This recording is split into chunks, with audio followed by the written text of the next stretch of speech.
So talking about S-tier and PPR receptor agonism, telmisartan. Unless you're going to take very, very high dosages, I don't think you're going to get PPR activity out of 20 milligrams. But Dean, the scientific evidence shows that PPR... You sounded so professional there. That was amazing. You practiced that, didn't you?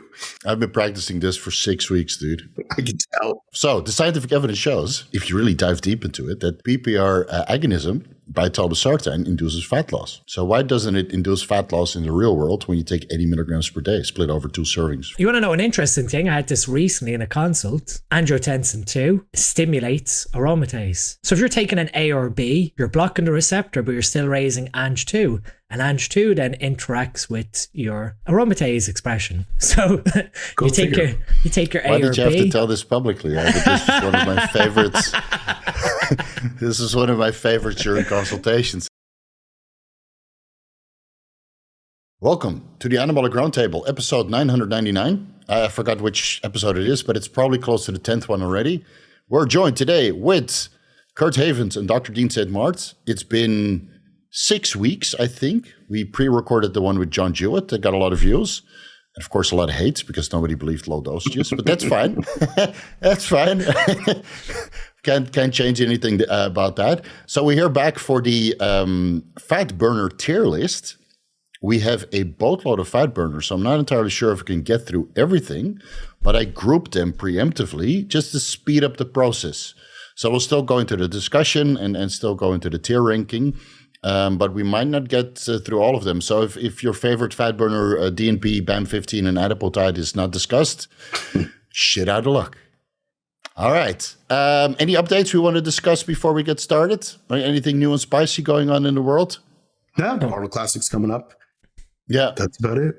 You're holding the fort for us? We won't be attending? I am trying to guide 2 guys in the amateur level. Oh, right. Yeah. Aaron is competing. You got another guy? I have two Aarons. Yep. One classic and one in open. Yeah. Aaron's is close to his best shape already, and he's still got 4 weeks left. So I'm excited what he looks like. Yeah. And Kurt, or Dean, you did a hair transplant? We did. So as everyone can see, we're 3 weeks post-transplant.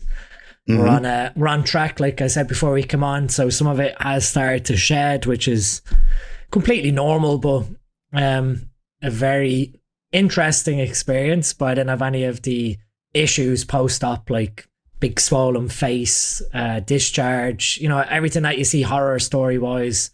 So we'll see now as the podcasts go on now over the next few months, I'll get longer and longer hair until I'm back into my mid-20s again. Are you going to let it grow out like Tarzan? It's like beautiful Goldilocks? Flowing locks. Well, apparently you're not allowed. Well, this is the thing, right? And I guess it shows just like what we discussed with the podcast. When you look at the post-op care that I was given with the clinic I used in Turkey, if you look at other clinics within Turkey and then clinics in the UK and clinics in the US, there's not one standardized protocol of care. Like the clinic told me that you're to abstain from doing any form of exercise like cardio for the first 3 weeks, and then you can go back to weightlifting after 4 weeks. But then you look online at some other practices of care and you're told you can go back to weightlifting after 2 weeks. And so you're like, well, who do you believe? I can sort of see the merit of why you'd delay it for 4 weeks, an increase in blood pressure. You're still, even though the surface is healed, underneath the surface at the root might still be trying to fully heal itself and attach in at the follicle.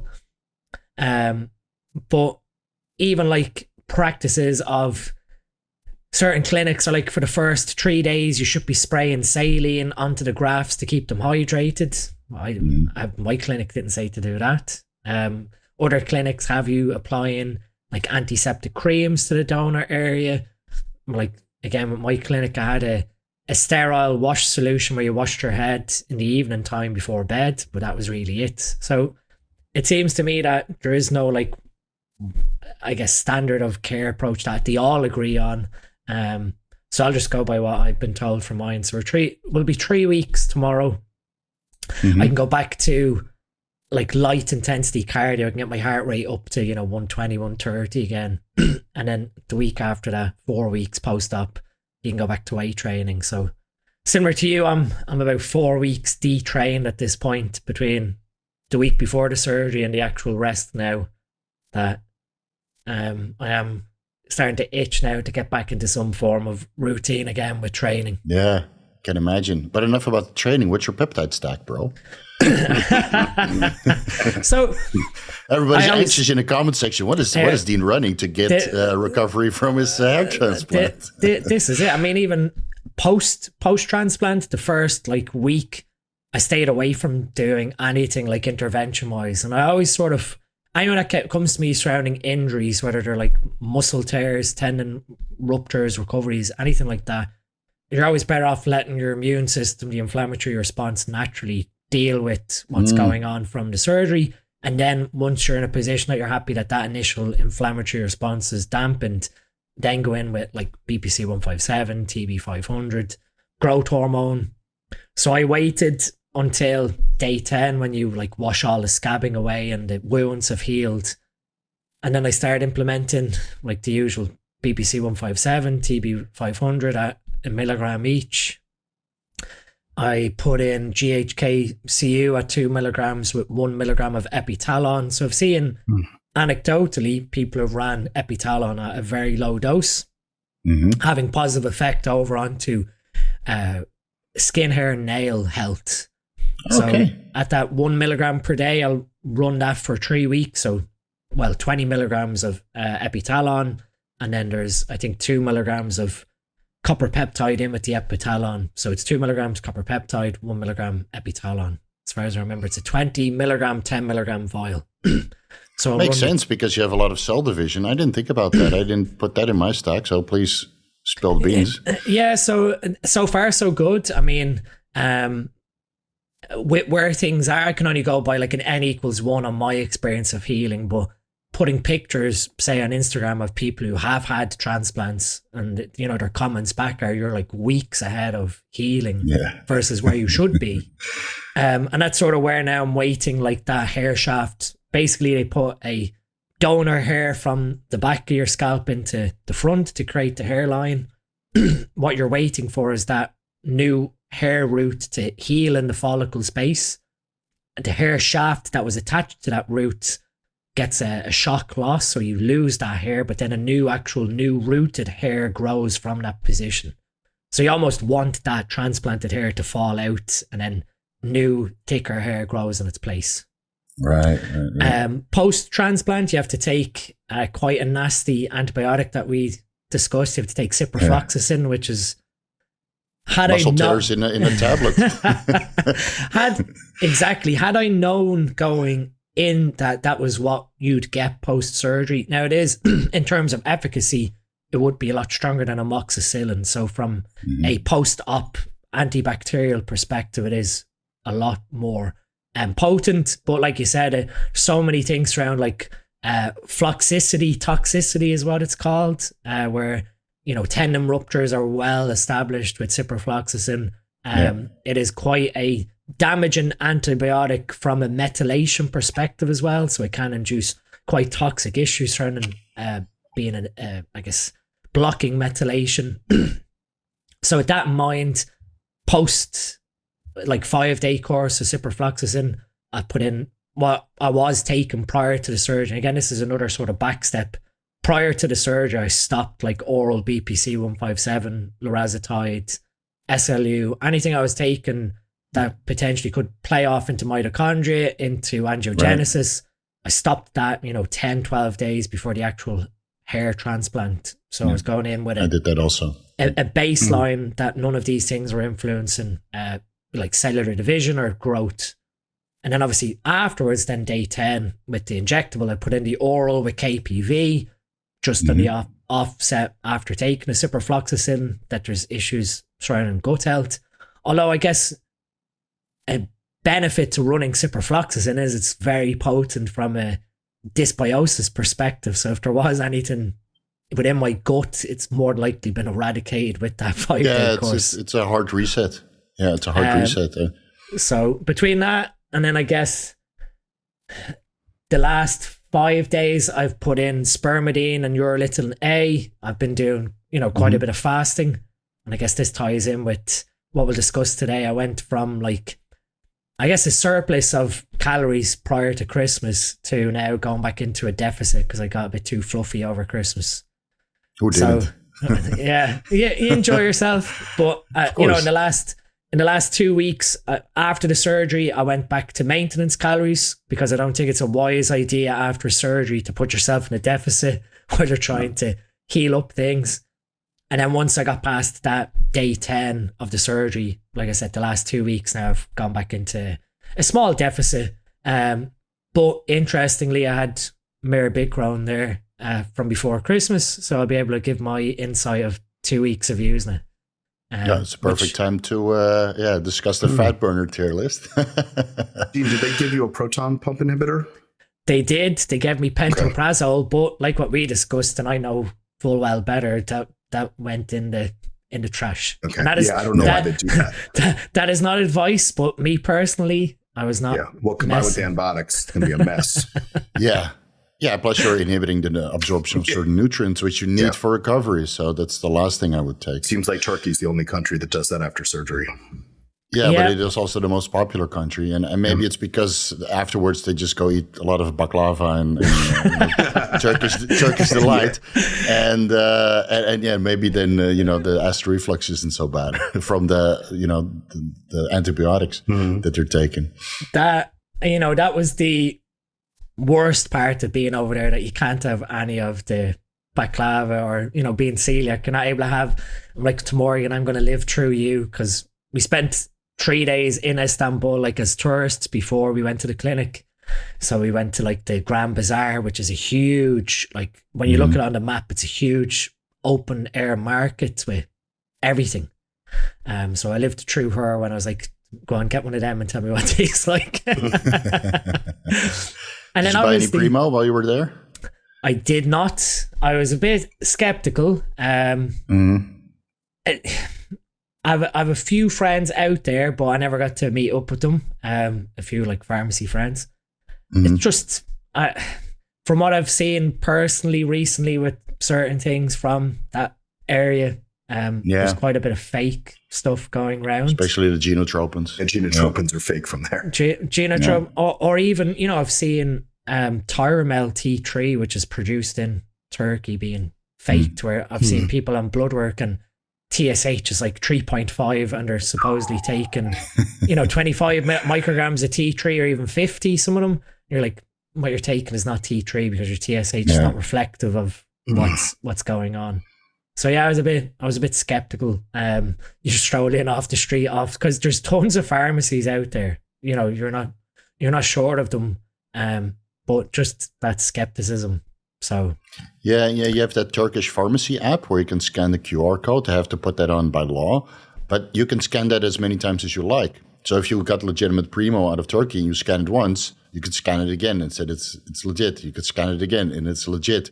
Whereas normally with the underground labs, you scan it once, you put in the serial code, and then it kind of says, oh, this product has already been registered. So the underground labs do a better job than the pharmaceuticals in Turkey and wherever you can register those, so that means you could just copy one QR code, produce 1,000 bottles with it, and then it would always register as positive, even though it's underground or it's faked.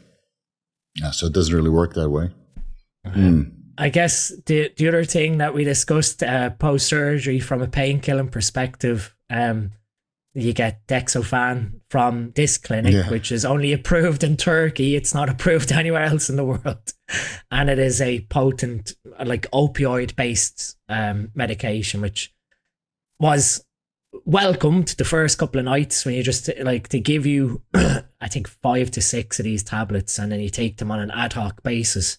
The first 2 nights using it from a pain dampening perspective and helping you to sleep, because you have to sleep sitting upright, which is the most difficult thing to get used to, where you're sitting in an upright position where you have a neck pillow on so that you don't touch any of your transplanted area. So the first 3 nights of sleeping in an upright position, again, some clinics tell patients to sleep in a recliner chair so that you're in that reclined position, so you've got no inkling to turn on your side, but you could still turn on your side in a recliner. So sleeping you would need one of those full neck braces on, basically, to prevent that from happening. So the first 3 nights was probably rough, where you're sleeping, but it's like you're dozing in and out of like almost napping. It's not a night's sleep. That was the hardest part. And then after day 3, you can go to sleep on your back, but you have to wear a neck pillow again to stop you rolling onto your side. So you're still trying to protect up here for the first 10 days. Sounds like hell. So that's the only hard part of the transplant. Pain wise, I've said this to several people. Pain wise, it's literally painful for about 5 minutes, and then that's it. And it's only painful for the local anesthetics. So if you've ever had local anesthetic injections prior to like stitches or anything like that, it's literally, a 6 or a 7 out of 10 sting, and then you feel nothing. So you literally feel the pain for like a second, and then it's gone. And if you can withstand those 5 minutes where each of the injections are being done, after that everything is numb and you feel nothing. Right. Yeah, and then it stays there for about half a day, and then it slowly comes back, or there's at least a sensation. Yeah, it sounds like an adventure, man. How was the flight back? Was it good. Straightforward? Straight. I mean, on the day of the flight coming home, that was day 4, a small bit of fluid started to dissipate down into my eye, where that eye looked a little bit like I'd been in a fist fight, but it was nowhere near as bad as like completely swollen. I almost looked like I had a lazy eye for a few hours. And how that happens is they inject saline and adrenaline into the area to swell the follicles so they can actually see it better when they're doing the surgery. That saline that they inject in, this is where you see guys whose faces swell right out. The saline is actually dropped down in behind their eyes and swell everything out. So I don't know whether it's the skill of the surgeon or whether it's just your own biomechanics to speak, that the fluid either slowly dissipates out into circulation and you excrete it out, or you get unfortunate where it rapidly diffuses down into your face, and then you're left with a big swollen face for a few days until it starts to dissipate by the kidneys. But I got away lucky. I think your electrolyte and water intake is just stable, and then whatever fluid is injected, it just dissipates real fast. Our metabolism works a lot different than general population. We just remove that shit really, really fast. Like my gyno surgery, the inflammation was gone, 10 days. And now there's just scar tissue left. So I did gyno surgery, Lasik eye surgery, and leg surgery, orthopedic leg surgery in 10 days. But I already recorded the video about it, so I'm not going to bore you guys with the details. But it was 2 weeks in and out of the hospital. Not too much fun. I'm on a similar stack as Dean, TB500, BPC, GHK copper, and then just test Anavar and growth hormone. And I did some micronized progesterone to help with sleep. That helps with collagen synthesis as well, because I did liposuction on my chest and gyno surgery, and then getting an orthopedic plate removed, right? It's right here. So this hardware is now gone from my body. So I did, 7 incisions with a total length of 19 centimeters, 7.5 inches. Brutal. And 2 incisions in my eye for the Lasik eye surgery. It's the best surgery I've ever done, but also the most brutal surgery, because they do eye drops to dilate your eye so they can look behind it to see if you're, in the back of your eye? I forgot what that's called. So they check if the blood flow and the arteries and if that's all suitable for the laser, basically, the femtosecond laser that they use to separate your cornea from your eye. And then they close it off again. So you have to wait 4 hours for that process for dilating pupils and then normal pupils again. Then they numb your eye. Then you go into the surgery area where they put some thing in your eye to keep that open, a Clockwork Orange style. I'm sure everybody's old enough to remember that movie. And then they shine the femtosecond laser in your eye and you don't see anything. It's just completely white and hazy. Then they start cutting around the cornea while you're trying not to move your eye. And then they they open it up, right? Luckily you have some numbing eye drops. Then they open it up. They shine another excimer laser on your cornea, the corneal flap, to remove a little bit of tissue to correct the eye. In my case, it was 11 seconds. Smell burnt flesh, obviously, because it's a potent laser. Then they put it back, and then for like 2 seconds, you see super clear until they put this protective goggles on, and then they move over to the other eye. But then the next day, they remove the protective goggles, so you don't rub in your eyes, similar to what they do with the hair transplant, right? You shouldn't touch it. Same with your eyes, because otherwise you just remove the corneal flap. So I had these. I look like a weird superhero for the guys that remember the post on Instagram, right? I had the gyno surgery and the CPAP and the protective goggles. I looked like I was completely mangled. So the next day I removed those protective goggles and you could just see super clear. So I have 2 pairs of glasses. I just threw them away. Cool. Yeah. And I'm I think 10 days or 13 days after the surgery, and it's no dry eyes, no complications, no issues. I'm very happy. Yeah. But the surgery was brutal because you're awake and you're literally looking into the laser and the knife and no, never again.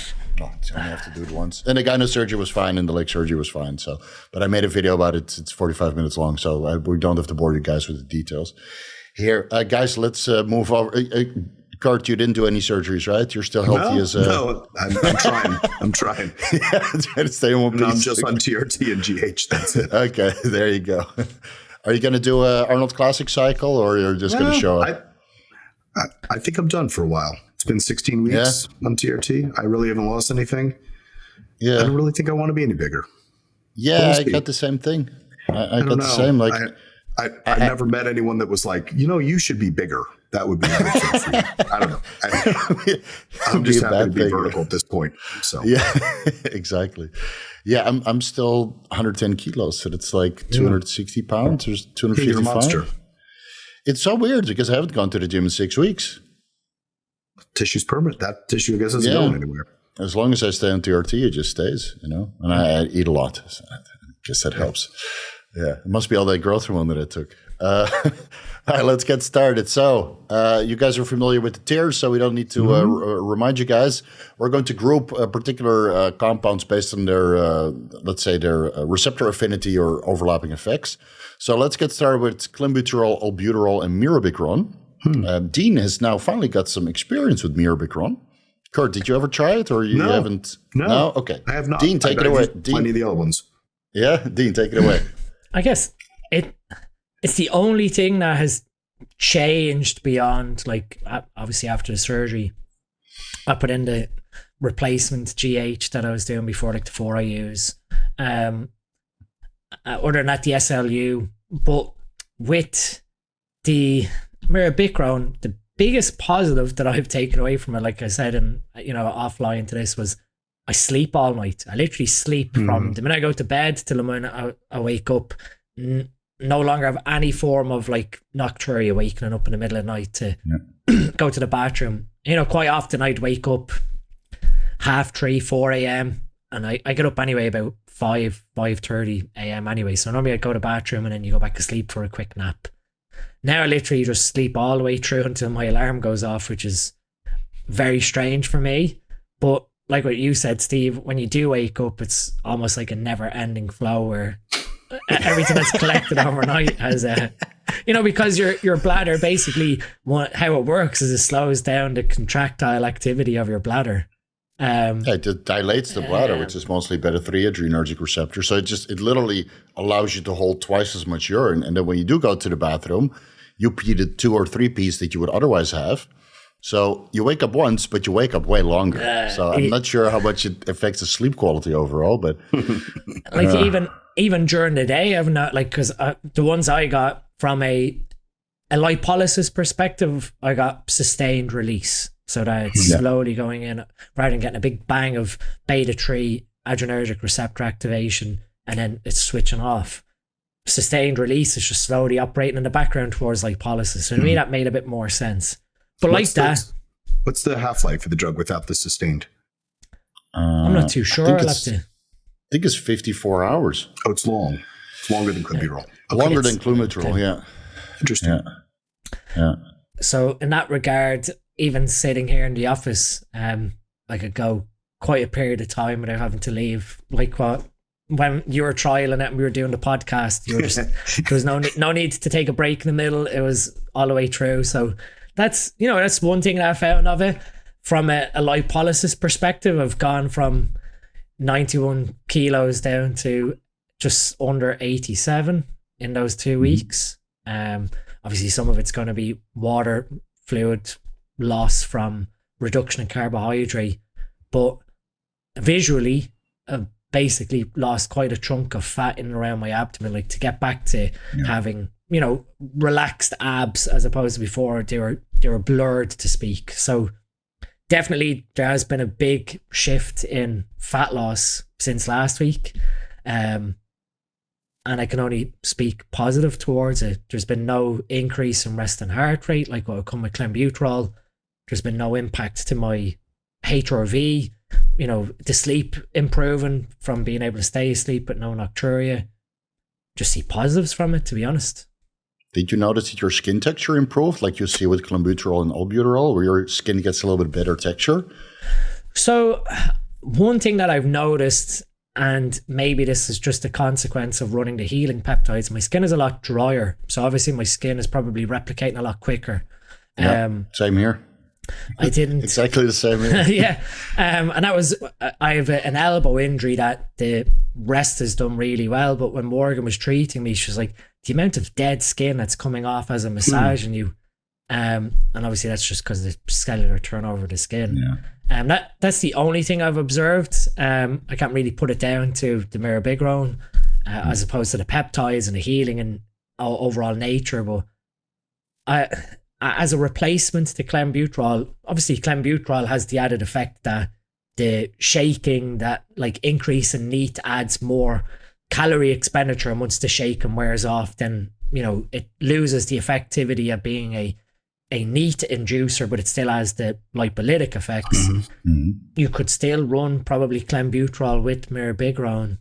Both of them work in synergy. Would I do both of them together? Probably not. The heart rate, the impact on heart rate is definitely a big positive, and the fact that you're not having any of the cramping or dehydration or headaches. I know in the past Clenbuterol, I always had what I call a breaking in period where for at least 48 hours I'd have a headache from Clenbuterol's effects. And that was just from trying to get used to the dehydrating aspect of it. So just keep myself hydrated, and eventually you'd get used to that headache, to speak, or the headache's not an impact anymore because the homeostasis has been achieved. But Clenbuterol for me, normally if I was going to use it, it would be, starting at a weekend where I know that if I get headaches or I feel a bit off from it, by the time Monday, Tuesday comes around, it's wore off. Okay. Kurt, what do you think about Clen and Albuterol? I've never personally used Albuterol, but I think Clen is a solid drug. I mean, Albuterol just has a shorter half-life, right? Very similar drug.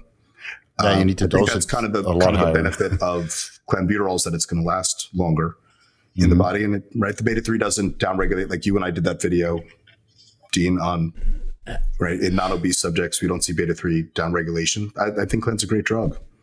Yeah, I think so too. I think most guys probably use too much of it to try to get that NEAT out of it.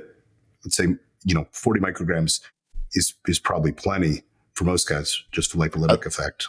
In my research, when I compared Clen to Albuterol to Mirabegron, I found that from 40 micrograms Clenbuterol onwards, it starts to spill over into the beta-3. Yep.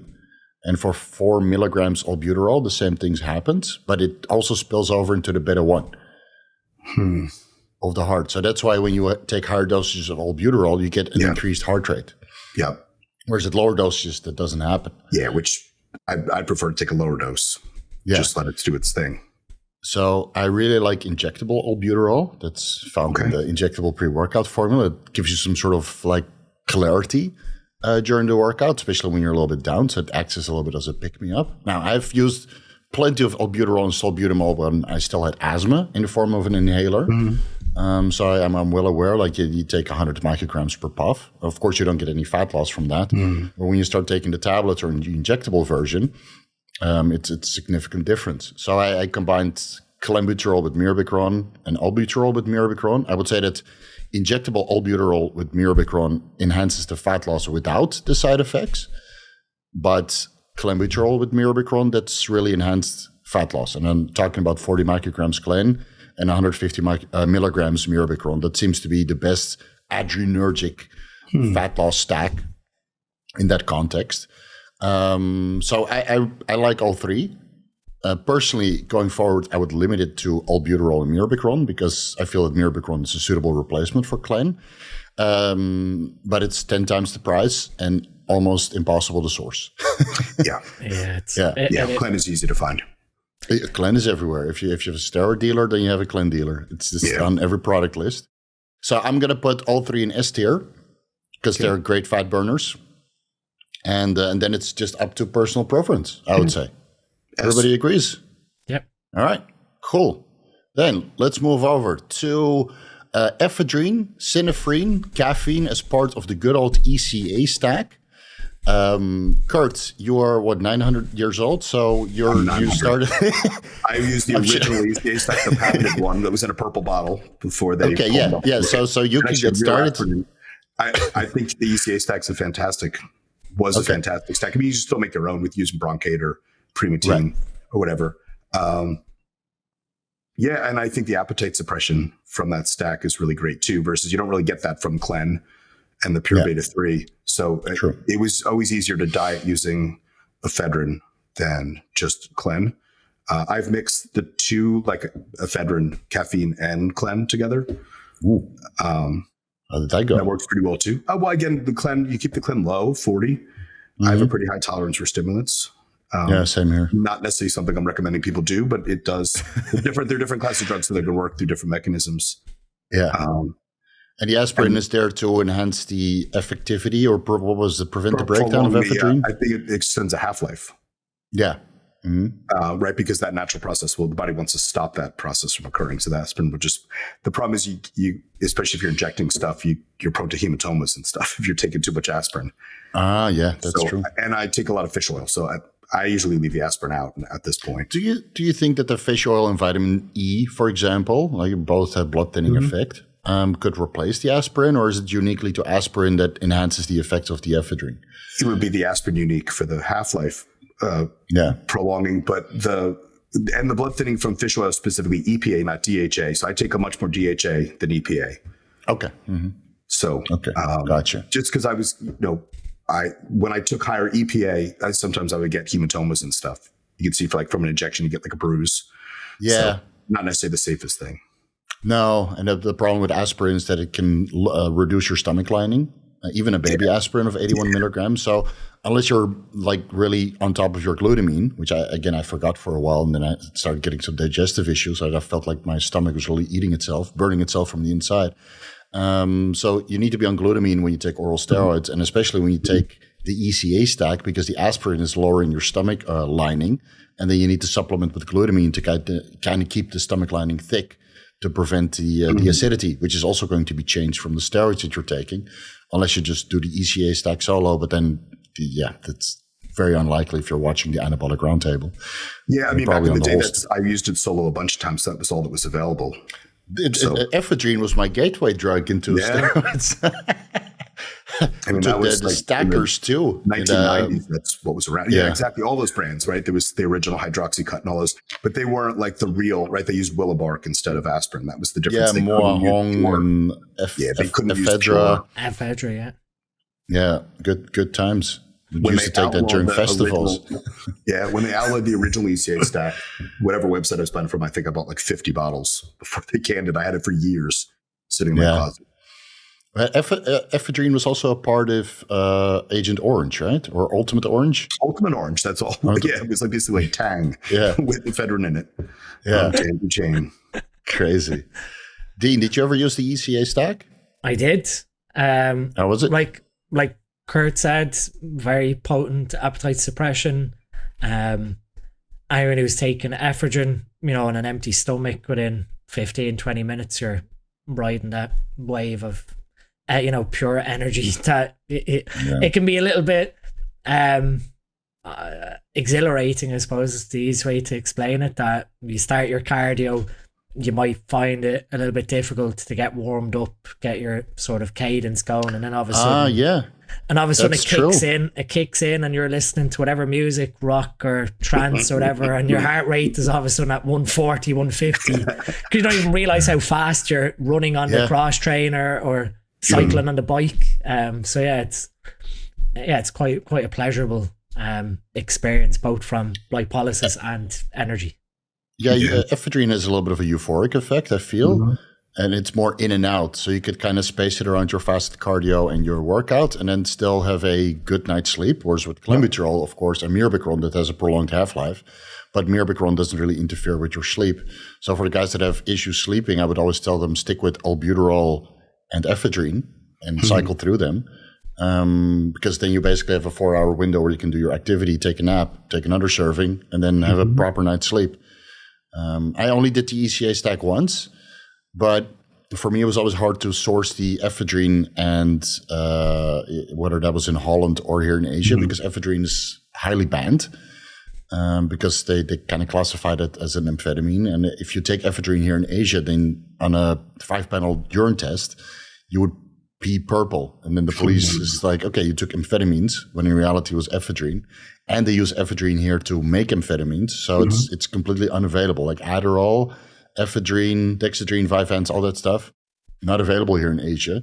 And once in a while, the Koreans would bring me injectable ephedrine from Korea, pharmaceutical grade, 20 milligrams per 1 milliliter. And that's something else. Yep. That is something else. Yeah. So I would only run that during the World Championships as a pick-me-up.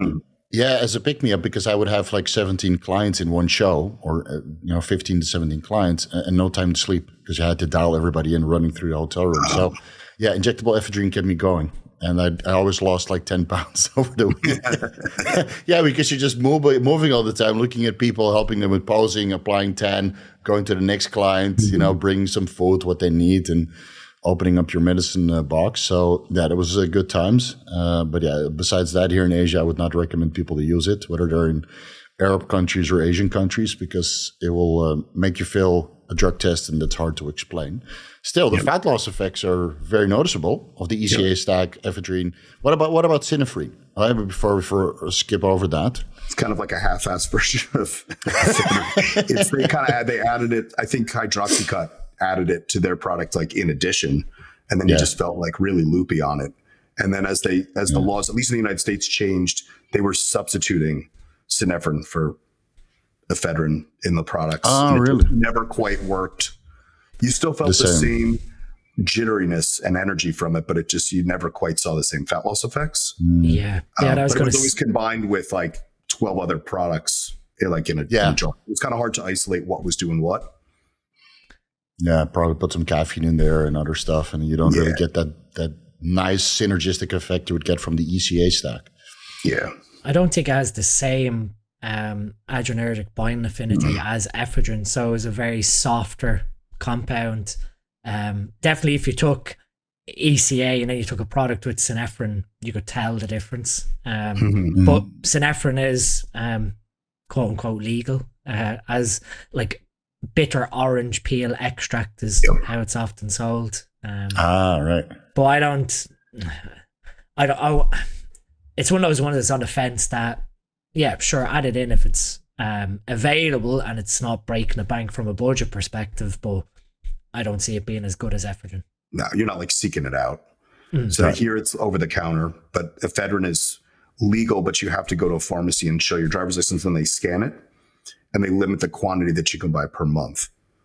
And you just sign like a waiver. It's because the same reason, because people make meth out of it. So they're limiting the amount. They do that there also. It's really low limit. It's like a box. I don't know the exact law. It's like a box a month or something stupid. We have a similar we have a similar law here for pseudoephedrine, because obviously it's same stuff.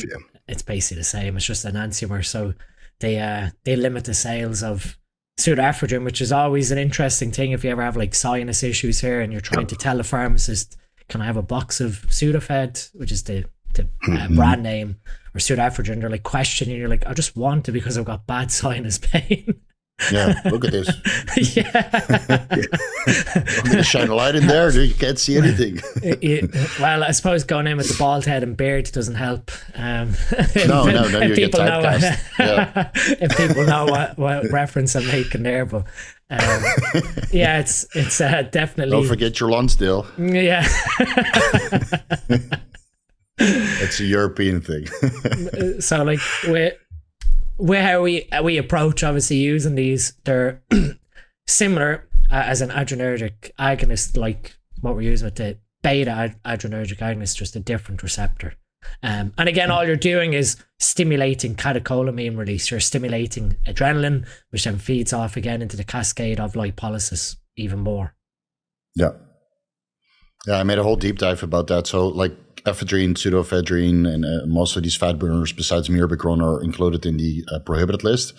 Albuterol you can only inhale up to 1600 micrograms. So I made an entire deep dive on how to release catecholamines with various practices. You can get a stimulatory effect that way. But off the top of my head, I can't remember what I wrote there. Like some of these deep dives, when I make it, it goes in and out as soon as the video is recorded. So guys, if you want to watch that segment, just go to the WADA prohibited list of 2025, and I'm sure there's a timestamp for it to send you on your way. But if you don't care about that, then just stick to the stuff that you can find, that you can tolerate. A tip in the US, if you're going to buy ephedrine at the counter, don't bring like red phosphorus and hydrous ammonia, lantern fuel, those kind of things. Do that purchase separate, because you're probably going to raise suspicion. And you have to buy each ingredient at a separate store, right? And use different credit cards, some cash, so like big boxes of paper matchbooks and stuff. You don't want to buy that stuff when you buy ephedrine, because the pharmacist will probably know what you're doing. And hydrous ammonia especially, it's really hard to find over the counter. And it's really flammable, so be really careful with that stuff. I think we just lost monetization for home brewing.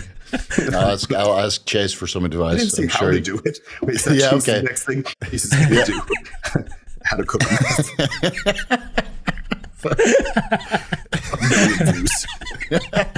For sure, if I turn this into a short, 100%. 100%. All right. So with that out of the way, where we're going to rank these kinds of drugs? S all day. All day, Dean? Yeah, I completely agree. Yeah, I agree. Okay, cool. Moving over to the next. Yohimbine and ribosine, alpha-2 adrenergic blockers, alleged or initially recommended as a libido aid. It does help with erectile quality, especially when you combine it with Cialis. But this video is not about erectile quality. It's about fat loss. I'll go first since you guys went on the other topics. So Yohimbine was very popular. Right? People would ramp up dosages to like 21 milligrams pre-fasted cardio. I never understood how they could tolerate that much, because 3 milligrams, 6 milligrams, and I'm on the floor. Now, a little bit later, they introduced a stereoisomer of Yohimbine called ribosine. And then you have coriantin or coriantin, which is usually found in Yohimbine supplements. It's a third stereoisomer of these compounds. So structurally, they're all the same. But as Dean knows, the 3D composition, right? They might be bended a different way unless you have different receptor affinity. So allegedly, ribosine has lower receptor affinity than Yohimbine. It seems that the fat loss for 3 milligram, 6 milligram servings is exactly the same. But the side effects with ribosine are almost non-existent compared to Yohimbine, even though they're still there. That being said, it's best to take it in a fasted state, right? So you take it before fasted cardio, 3 milligrams, 6 milligrams, do your cardio session, whether that's with Mirabegron, Clenbuterol, Albuterol, Ephedrine, etc. And that provides a unique effect regarding fat loss, especially from the lower back. I think that Yohimbine or ribosine is very site-specific to the lower back, because it seems to negate or do the opposite of insulin. Whereas with the lower back, of course, it's very receptive for insulin. So that's where the fat comes back first. But if you use Yohimbine or ribosine the entire time that you're cutting, the lower back seems to dial in way faster than the lower abs, lower chest, or glutes. Which for those areas, you don't really have specific compounds that are as effective as Yohimbine or ribosine. Did you guys ever use these? Are they a staple? What is Yohimbine? I don't feel very good on it. I always thought it made more sense to use Yohimbine like when you were more of a calorie excess, because you're preventing fat storage more so than as a fat loss agent, right? Because it's not really causing fat loss. It's preventing fat storage. Yeah. So I don't know. I think it helps with lipolysis as well. Or am I mistaken there? Possibly. Yeah, I think so. I just never felt good on it. It does weird things with blood pressure. It's a horrible drug. It's horrible. Yeah. I always thought so. It blocks obviously the alpha-2 receptor, and then that makes the catecholamine receptors more accessible for lipolysis. I think that's how it aids with lipolysis. But you always seen it in like stubborn fat protocols, like lower back. I'm guilty of this video as well.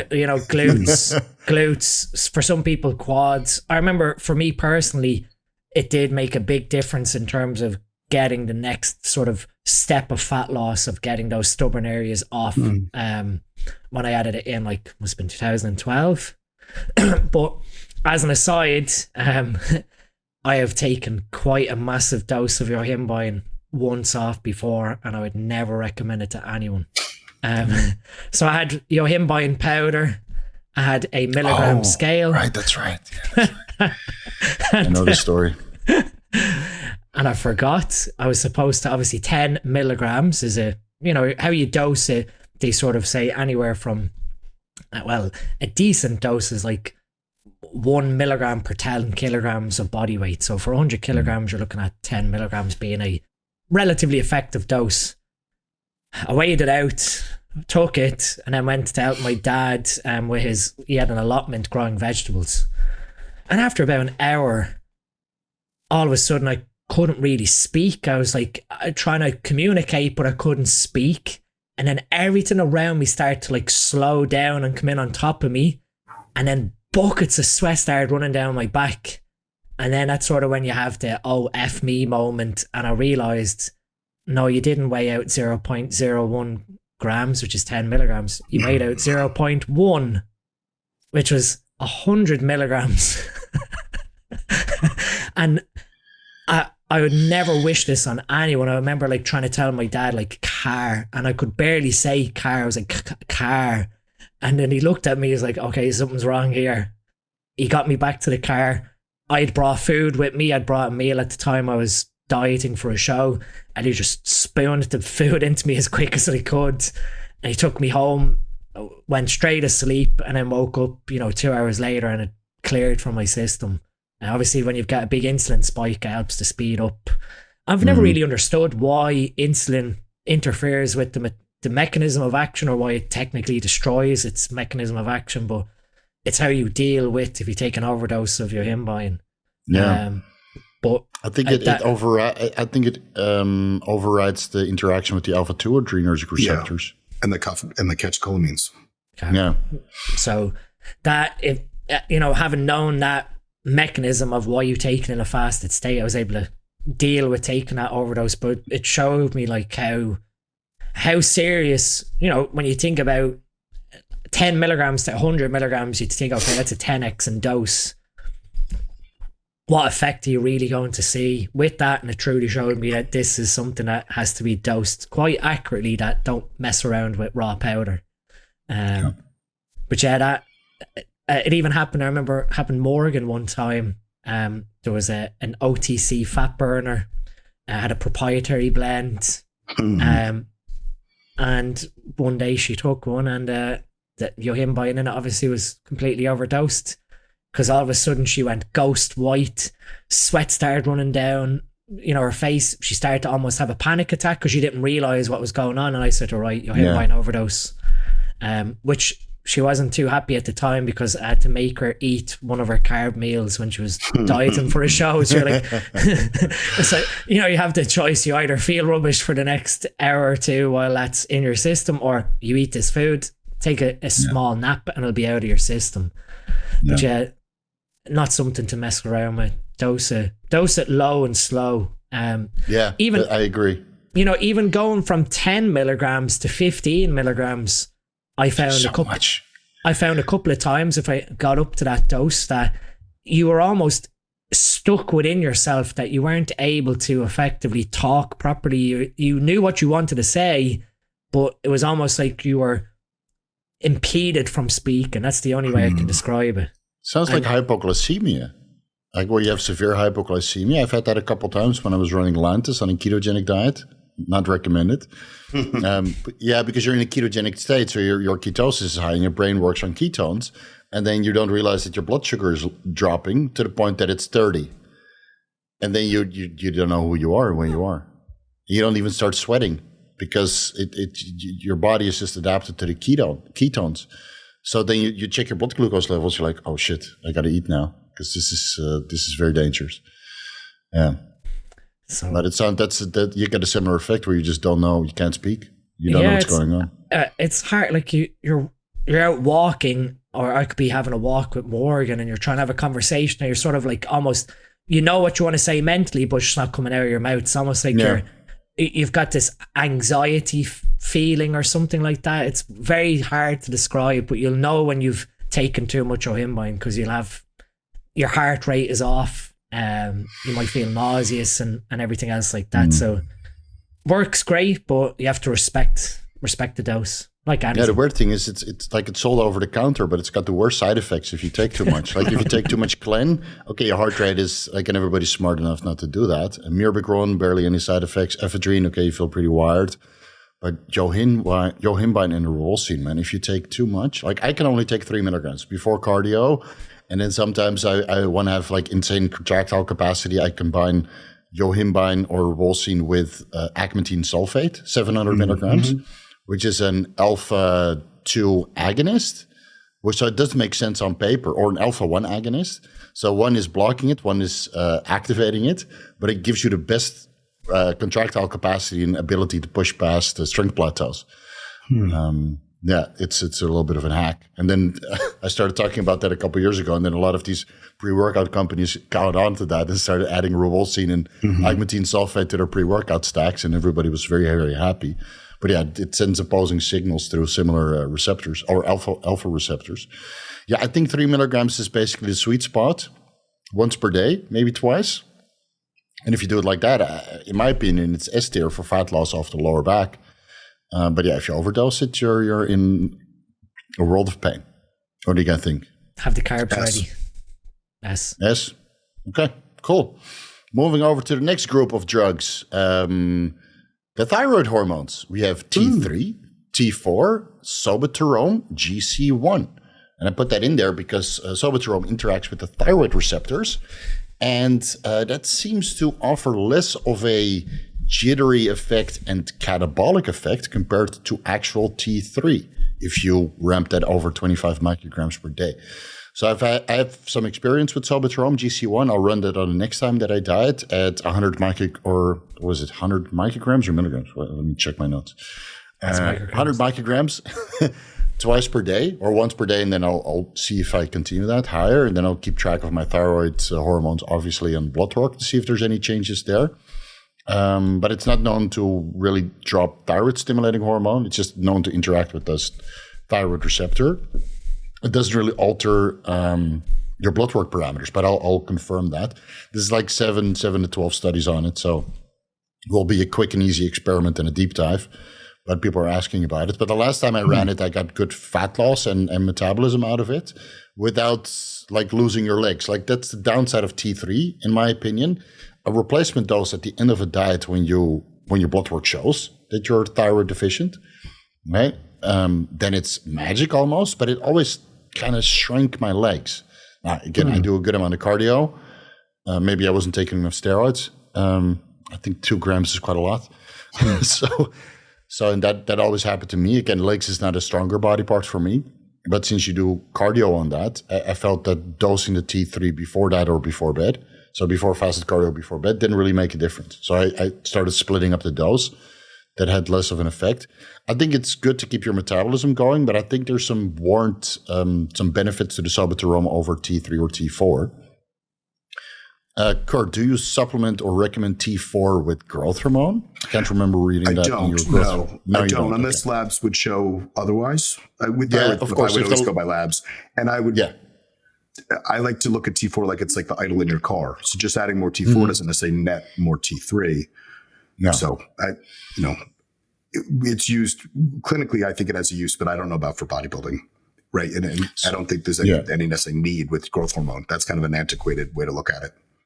Yeah, so I do see it with higher dosages of growth hormone that the thyroid conversion speeds up. Like growth hormone increases dehydrogenase enzyme activity and thus T4 metabolizes into T3. And if you don't supplement with T4 or good amount of iodine in your diet, then you see that T4 levels drop, then T3 drops, and then thyroid stimulating hormone shoots up. But again, that's only proven with blood work. Yeah, but I see it more often than not that people need it, to be honest, beyond like 3 IUs growth hormone per day. Yeah. Yeah, I've never needed any thyroid stuff. Okay. Do you have like iodized table salt? Do you eat kelp? Seaweed? I used iodized table salt, and my multivitamin has iodine in it, and I eat fish. Okay. So yeah. Okay. Yeah. Dean? Yeah, I think it's useful depending on what you said with blood work. I made a deep dive on our education about using T4 and T3 together in combination, because this became a very popular thing of dosing both together, which to me made not a lot of sense. Mainly because when you take T4, you're increasing your total thyroxine of your body. You're not direct, and then indirectly you're increasing your free thyroxine, your free T4. But by increasing your total thyroxine content, and the half-life of T4 is 5 days, taking 100 micrograms, which is technically a replacement dose, with the half-life being 5 days, by the time you get to the 5th day of taking 100 micrograms, really in theory you've increased your level to 450 micrograms with the dosing you've done. And then when you've got too much thyroxine, you increase thyroid hormone binding globulin to try and accommodate that increase in active or free thyroid hormone. So now your FT4 might not actually even change, but the total T4 in the background might change. Yeah. And then if you increase THBG, you in theory could have an affinity then for your T3 of your body. And now you've got a lower FT3 because of using T4. And so if you take T4 and T3 together, the T3 is going to be the thing that's doing the active work in the body. The T4, if you're not utilizing it, you will store T4. Like we have to my knowledge, there's a peripheral pool of about 900 micrograms of T4 in the body. Okay. You're just going to increase that pool of T4 and in theory raise THBG, which then might knock off your FT3. So it becomes just this vicious cycle. If you're going to use one, just stick with T3 and that's leave. What I would say. Like this became almost like a fad in like UK coaching of like I'd see in consults, someone would be taking 200 micrograms T4 and 25 micrograms T3. And you'd question like, why are you doing that? Oh, well, my coach said so. Well, does your coach actually understand what's going on when you're using it to them?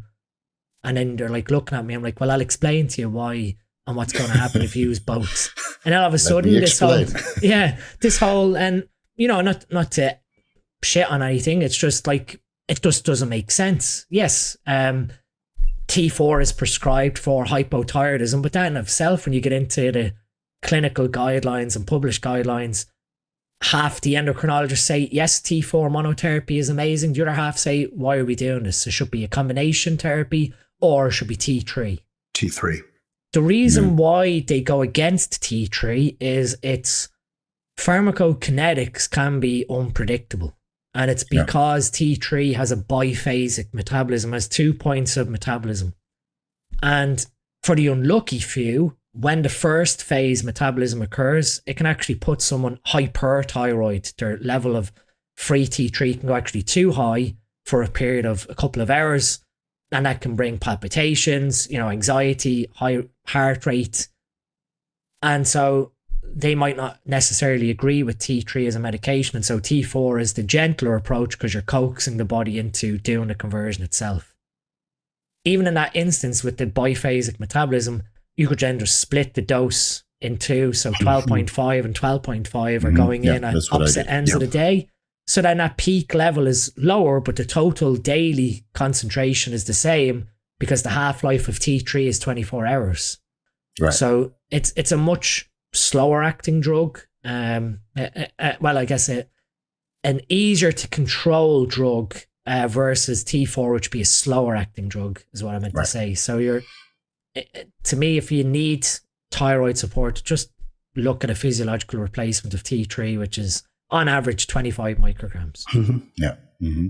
So the reason why I still like T4 is because, again, from blood work, I see that at higher doses of growth hormone, it seems that the endogenous production of T4 is not sufficient to keep up with the thyroid conversion. And most guys are on steroids, which are known to reduce thyroid binding globulin levels. So you're actually increasing T4 levels and T3 levels, which also enhances the conversion, obviously, because the thyroid binding globulin would otherwise hold these thyroid hormones as a reservoir, similar to sexual binding globulin does with steroids. But when you take steroids, SHBG comes down, thyroid binding globulin levels come down, speeding up the conversion. And if you take T4, you maintain T3 levels on blood work, thyroid stimulating hormone levels stay in range, and SHBG levels come up slightly because T4 and T3 do increase SHBG levels alongside estradiol. And estradiol and T3 and T4 are the primary regulators to keep that somewhat elevated on cycle. So I feel that there's a good amount of synergy there. But again, if blood work shows that it's not needed, then why throw in another drug? I guess. And again, I would only recommend it in a context of growth hormone or at the end of a cutting phase that has been lengthy, where metabolism just starts to slow down, basically. The other thing with THBG is androgens lower THBG, but with this estrogen epidemic we're observing, estrogen actually raises THBG. So if you let your estrogen run wild, estrogen will raise THBG. Yeah. So I was going to say that's the most of the time. So you get double fat. Thyroid issues. Yeah, when I see thyroid issues in men, it's generally you look at their estrogen first. If you control that, generally thyroid stuff goes away. I don't know what this TRT community is on about, man, or some educators. I don't know. It's let it run. So I let it run route to grow my gynecomastia, right? And I got 2 inches across, baby. 2 inches across. Yeah, I'll show you in the video. That will be a graphic content for sure, but it's like goggles, dude. I could put it on my eye like a cucumber. And so that's twice the size as it was before. No libido issues, luckily. But then again, I have a hot wife, so that helps. I guess my estrogen is high. I don't have any libido, so maybe it's your wife. Well, but it's free T. If free T is high enough, it usually with libido it can counteract the high estrogen to some degree, right? Because that's the next thing we look at. So we look at estrogen for libido first. And if the ratio of free T to estrogen is okay, that's the second thing you look at. Okay, so but that would only sometimes be done. when guys' estrogen will go high and the libido stays, you look at the T next. Because it's not just one thing that's going to cause libido. No, it's not just one thing. Yeah, my T was pretty high. I was on like the Kurt Havens TRT protocol for a while, 600 milligrams a week. My TRT is 300 now. Yeah. Oh, wow. Okay. It's been for 8 of the 16 weeks now. Oh, that's good. Yeah, I dropped it also, but I then added in the Anavar. It seems like such a waste to put half a cc in a 3 cc syringe. Yeah, I agree, man. I agree. It looks so silly because I feel like I'm losing half of it in the needle. Your needle is like this long. It just seems so silly. I don't know. Every time, like I'm drawing this like little, like it's amazing that does anything. Yeah. Maybe if you inject every day. But I'm just using it twice a week. But me too, man. I'm doing it twice a week. I'm kind of over all the injections. After the Mr. Olympia cycle, I was doing like 7 injections per day. I only have so much bandwidth for that stuff, you know? Okay. I think we can put these thyroid hormones, if respected, in S tier. But again, it meant to be respected. Albuterol, I'm not 100% sure about. So let's just say that that's pending because I don't have so much experience with it. And Dean, did you experiment with it, Kurt? It's been difficult to find. It's interesting, like you said, it has, on paper, less cardiotoxicity because of that specific thyroid receptor interaction. But yeah, I'd definitely like to trial it next time I properly diet to see what edge you get out of it. But bloods would be very interesting as well. Just put an S anyway. Has potential. It has potential, exactly. Okay, Dean, your groundbreaking stack of mitochondrial upregulation, plus the 5-amino-1-MQ that I added to it. So 5-amino-1-MQ, SLU-PP-332, methylene blue, and mitochondrial open reading frame of the 12SR RNA-C, aka MOD-C. Game changer for the entire fitness community. Everybody's should be giving you blowjobs and reach around. No, 100%. 100%, dude. 100%. Do you know how many people are talking about this shit?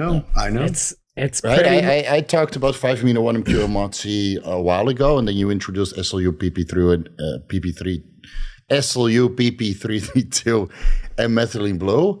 And I mean, I run it. I get energy for days. I talk way too fast. That's why I mumble over my own words. But it doesn't matter where I am in a steep caloric deficit or off season. It's just energy. It's absolutely amazing. It's not a cheap stack, but it's an S tier stack 100%. And I think everybody can agree. So let's just go over the mechanics real quick while we're on the subject.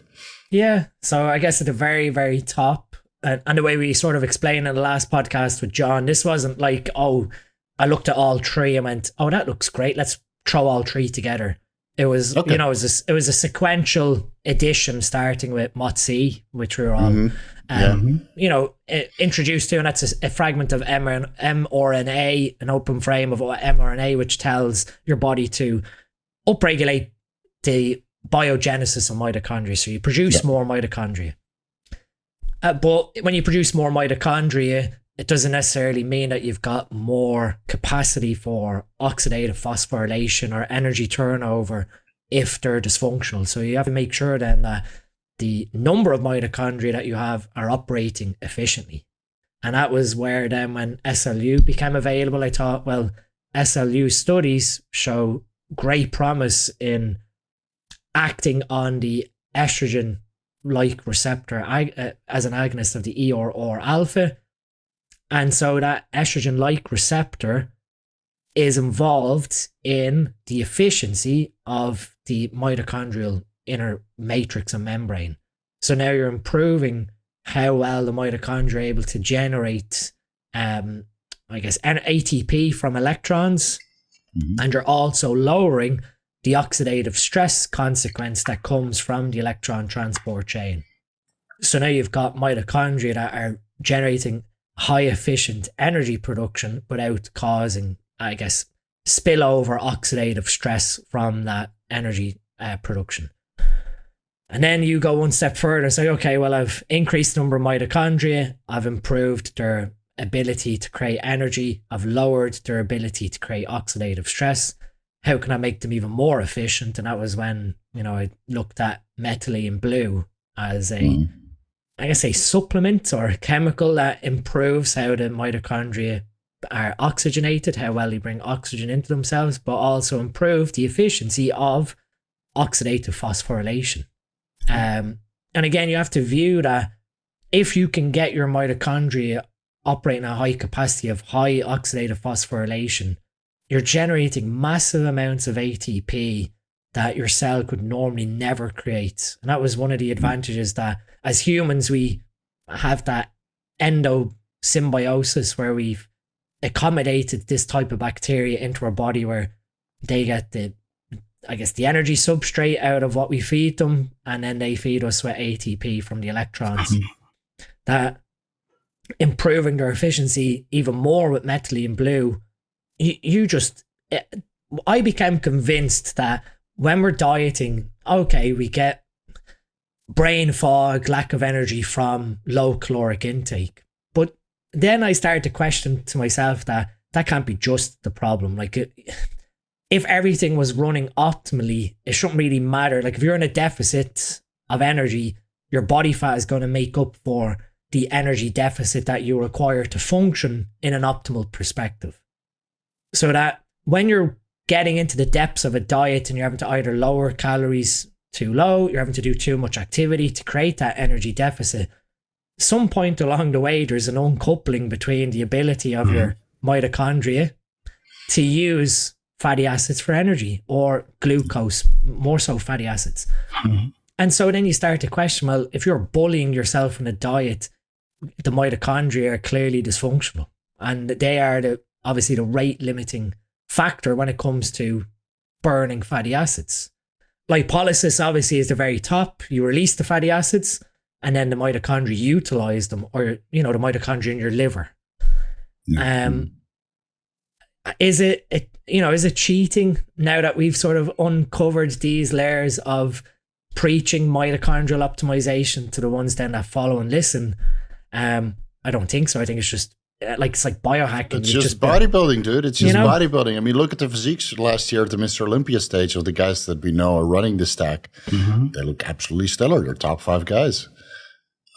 So, I think it's a game changer for this industry. And I think with a couple of years of development, allowing this oxidative stress to be low, minimizing contest prep brain, partially due to the oxidative stress, and just keeping the mitochondrial function upregulated to the point you're just productive all the way up until you're getting on stage, where you can have a normal conversation and do podcasts like you were doing at the highest capacity. It's a game changer for everybody. Like, what did you notice when you removed it 1 week before surgery? And then I'll fill in after. So I stopped it. I stopped everything from that mitochondrial optimization perspective just after Christmas. So by the time I went for the surgery, it was 2 weeks of pretty much not taking SLU, methylene blue. MOTS-C, I would have taken 5 milligrams of at the start of December. So by the time I got to the surgery, it was maybe 6 weeks since the 5 milligram dose. Definitely, I noticed. Now, I wouldn't say I ate a lot of food, but I ate more food than usual. And I think that was me I wasn't really tracking what I was eating. I was listening to what my body was saying, and then I was just eating my standard clean food diet, but more of it. I definitely found that when I stopped it, my fat consumption went up in terms of like wanting to eat more, polyunsaturated fats and monounsaturated fats from almonds, macadamias. I found that sort of crept up in my diet. And obviously, as a consequence, fat got deposited then with the increased caloric intake. Whereas prior to Christmas time, I could eat whatever I wanted, but I wasn't really leaning towards high fat foods either. So in terms of like overall carbohydrate consumption and fat storage, I was maintaining a very lean set point, like what we see when we were training in England. Over Christmas, Morgan poked fun a little bit at me when she noticed that I was getting softer, and she's like, yeah, you're getting a little bit soft there now. And I was like, yeah, I can see how my diet's influencing that. But, going back now to that setup and, mentally approaching nutrition a little bit differently and sort of like not being restrictive, but not really wanting those foods either. Whatever's changed internally from a mitochondrial perspective with putting in methylene blue, SLU, a shot of MOTS-C, I'm back to my high carb, high protein, very low fat nutrition as before.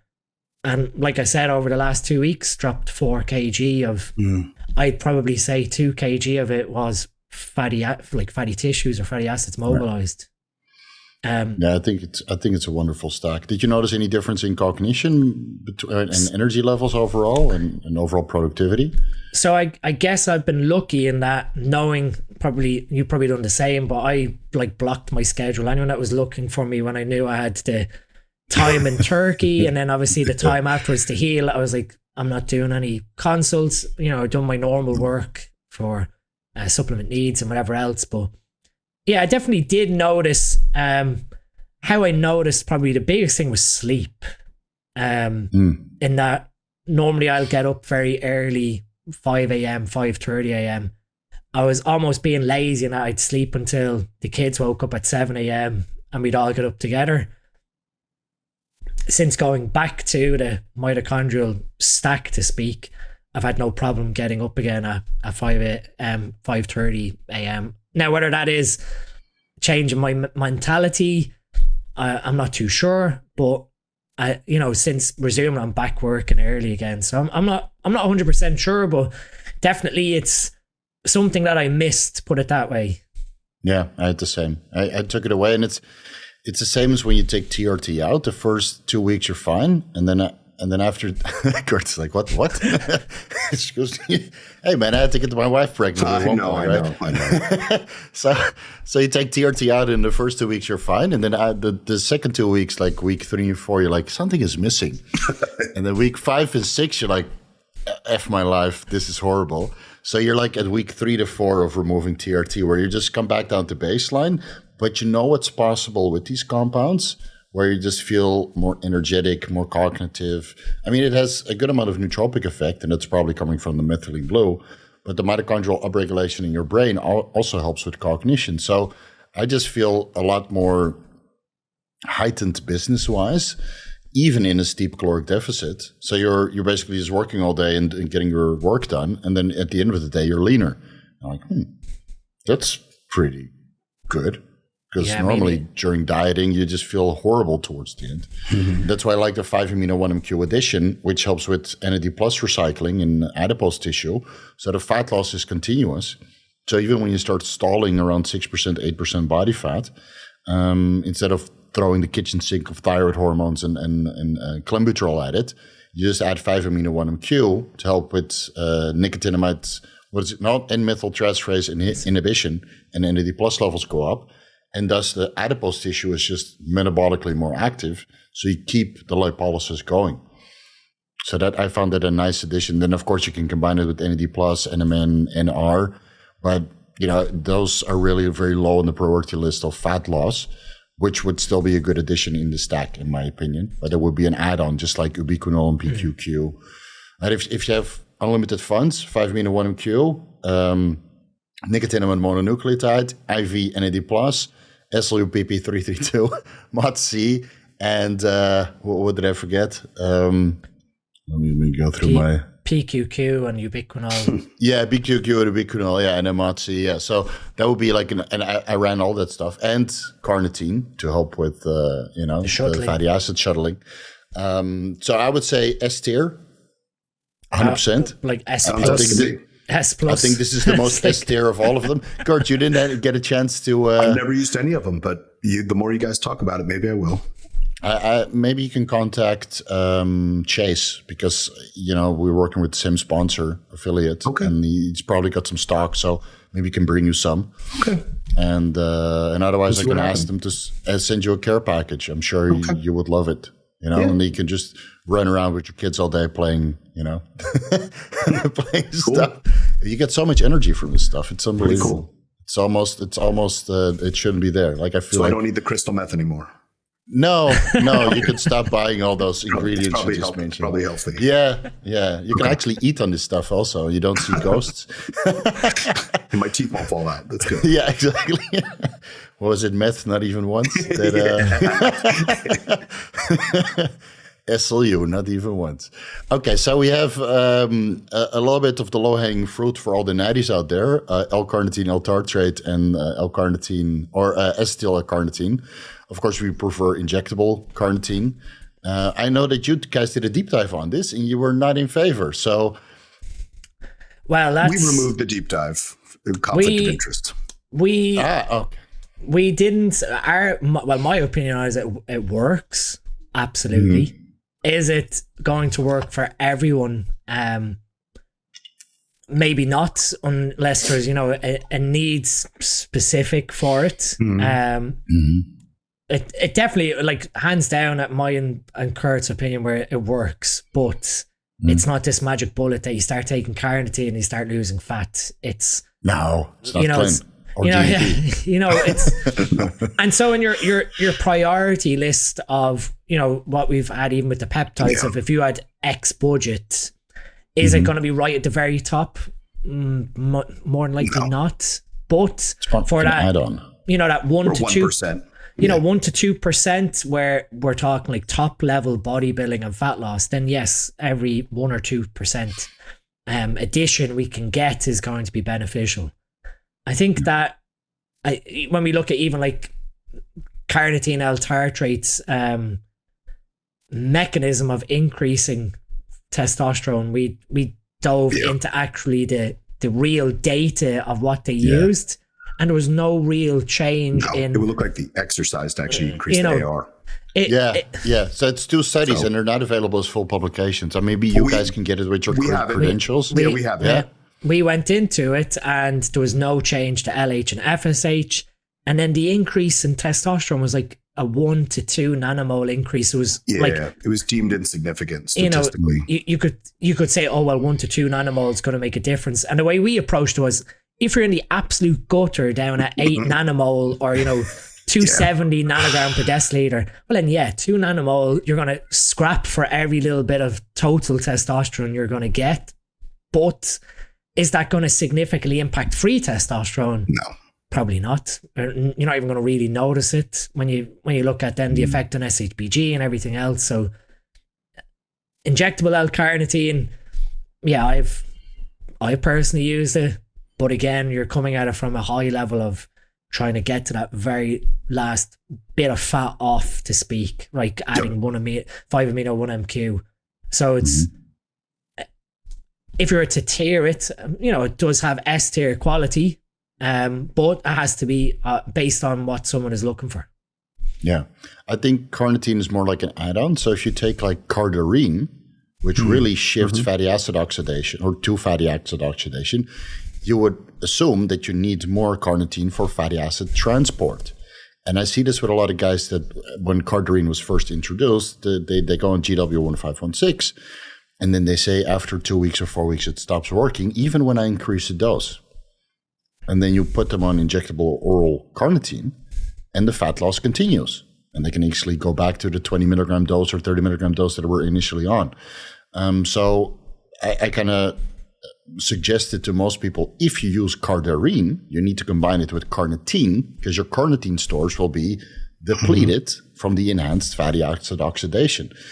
Now, Cardarine is one of the few that actually directly enhances fatty acid oxidation until we got SLU-PP-332, right?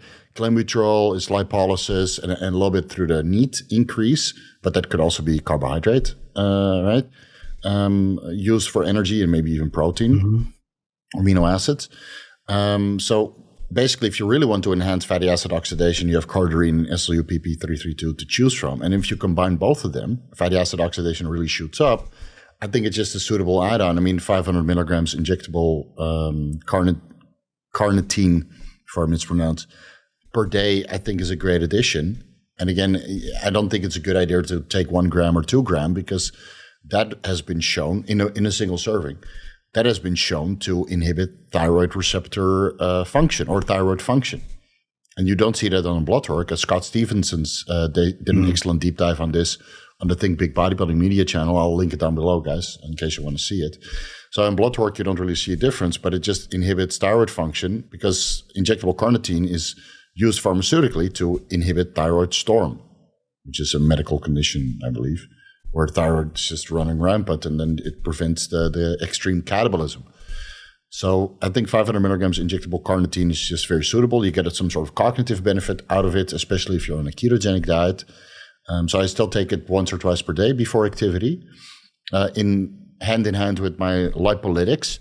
But if I don't take it in the off season, then it's fine. It doesn't keep me any leaner or in any way, shape, or form. But it has some cognitive benefits. And again, with the oral version, there's always a risk for TMAO. But if you combine it with allicin, garlic extract, then that kind of negates the fact. And doxycycline can kind of kill the bacteria in your intestinal tract that would produce TMA. But it's always a problem when you recommend oral L-carnitine, L-tartrate, or acetyl L-carnitine. What about the TMAO? Now you can do blood work for that. Right? Blood work. And otherwise, it's allicin or doxycycline to kind of help resolve that. Kurt, do you want to add anything? Nothing I've not used it, but we can give it an S. Yeah, okay. Seems popular. I'm happy you agree. So, Dean, S tier? Yeah. Okay, cool. Moving on. No, we can go into GW1516 a little bit more, just solo, because again, it's a little bit of a unique compound and it stacks well with everything else. Kurt, did you ever use it? No, I've not. I've not used a lot of these things. So traditional, and you've got a great physique. What the hell's going on? I don't know. I guess it's like your portfolio of drugs is very small, But you got a great physique. What's going on? Why do all these guys with a huge portfolio of drugs have shit physiques? Myself Maybe included. it's not a drug problem. Perhaps it's the food. I can attest to that. Cardio. Yeah. When I wake up at 5 a.m. and I do cardio, I'm not waking up and injecting 10 cc's of miscellaneous shit. But that's I just do me. that first before my cardio. I guess. I don't know. I'm a foodie, man. It's crippling. Some is probably, I'll be 50. I think some is genetic. Yeah. But fat storage was never really a thing for me. No, You've seen me, that was about as fat as I get when you saw me at the Olympia. I hate you, dude. And I That's as lean as I get. Yeah, I don't know. I mean, I've never had a need for most of these things, so I never bothered. Good. And I think at this age, I'm trying to be a little more cautious with what I put in. Hence the lower test and the GH. Yeah. So the S tier steroids and peptides. Yeah. So that's kind of my. Well, we just classified everything as S tier, so it doesn't mean they're not for other people. Yeah. Yeah. So I did a Cardarine deep dive. It's very troubling because the cancerous dose is lower than the anti-cancer dose. So first you have to get cancer, and then the anti-cancer dose, and then remove it, and then it removes it. So if you go with Cardarine, you need to go high dosages. Basically, that's what the deep dive suggested, but it's all rodent studies and the scientific evidence is all over the place. I did a good deep dive on it. I do like it though for the guys that have trouble losing body fat. But again, it's something like for 8% body fat onwards, because up until that point, you don't really need it. The guys run it way too early, in my opinion. I'd rather go on SLU-PP-332 and that whole stack than go on Cardarine. But it does work quite nicely when combined with carnitine and other compounds. It's quite unique in how it works, and it's falsely classified as a SARM when it works on the PPR receptors. Yep. Dean, did you ever try it? Yeah, I like it. Very first time I tried it was 2016, and at the time, who was coaching me before the cancer studies. Yeah, you're like an early adopter, like smokers. Well, this shit is great. It kills my appetite. Yeah. Well, just like everything else back then, I aired at 10 milligrams, which was, yeah, you're close, but you're not that close. I remember at the time, who was coaching me was a big fan of like giant set training and a lot of stacked exercises. And the first time I took it was before a leg day, where it was literally like 5 giant set workouts. Yeah. And I was shocked just the endurance that came from it, the muscular endurance or the aerobic capacity that by the time you got to the end of the first round of 5 exercises, normally you'd be a little gassed or you'd be a little winded, obviously with a lot of exercises, little rest, high reps. It was just a strange thing that you were, it's like you've gone for a run, but you're not out of breath. Right. That's the easiest way to explain how it took effect. And fat sort of PPA agonist aside, it dramatically improves your ability to train, and because you're not fighting to try and keep up with the amount of work you're trying to do because of you're not as gassed. So from an oxygen perspective, definitely a noticeable effect when you take it. Do you notice that when you take it before the workout, that besides the endurance boost, is that the pump also lasts longer because you shift energy production from glucose to fatty acids, and thus glycogen is preserved to a certain extent, even in a carbohydrate deficient state or deficit?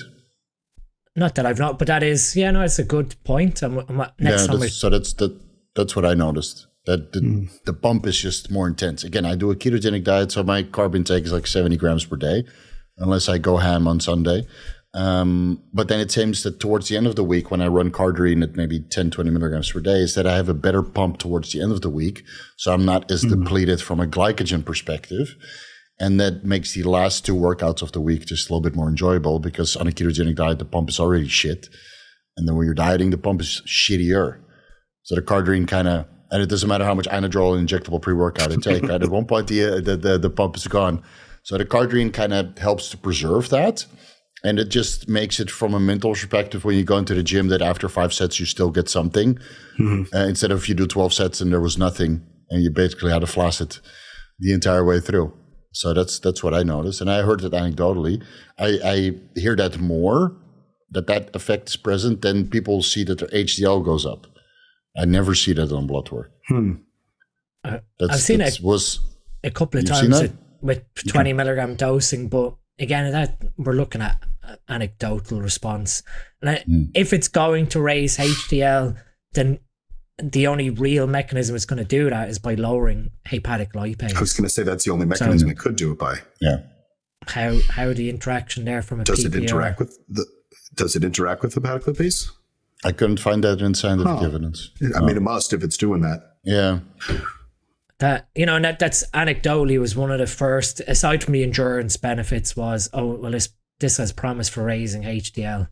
Yeah, does it come? That's in the clinical trials that all got abandoned. Is it as a consequence of doing aerobic exercise, which we know raises HDL? I don't know. Is it the fact that you take Cardarine and you're going to do more aerobic exercise to take advantage of its action, and then that increases your HDL? But the other side of it then is if you're on sky high dosages of androgens, you're going to increase hepatic lipase. No matter what you take, you're not going to lower that. You're not going to improve the suppression of it. So that's probably, why it doesn't improve on blood work if they're on quite a significant amount. All right. I can still agree to S tier though, even though it does cause cancer. Yeah, just give it an S. Carcinogen or no? S.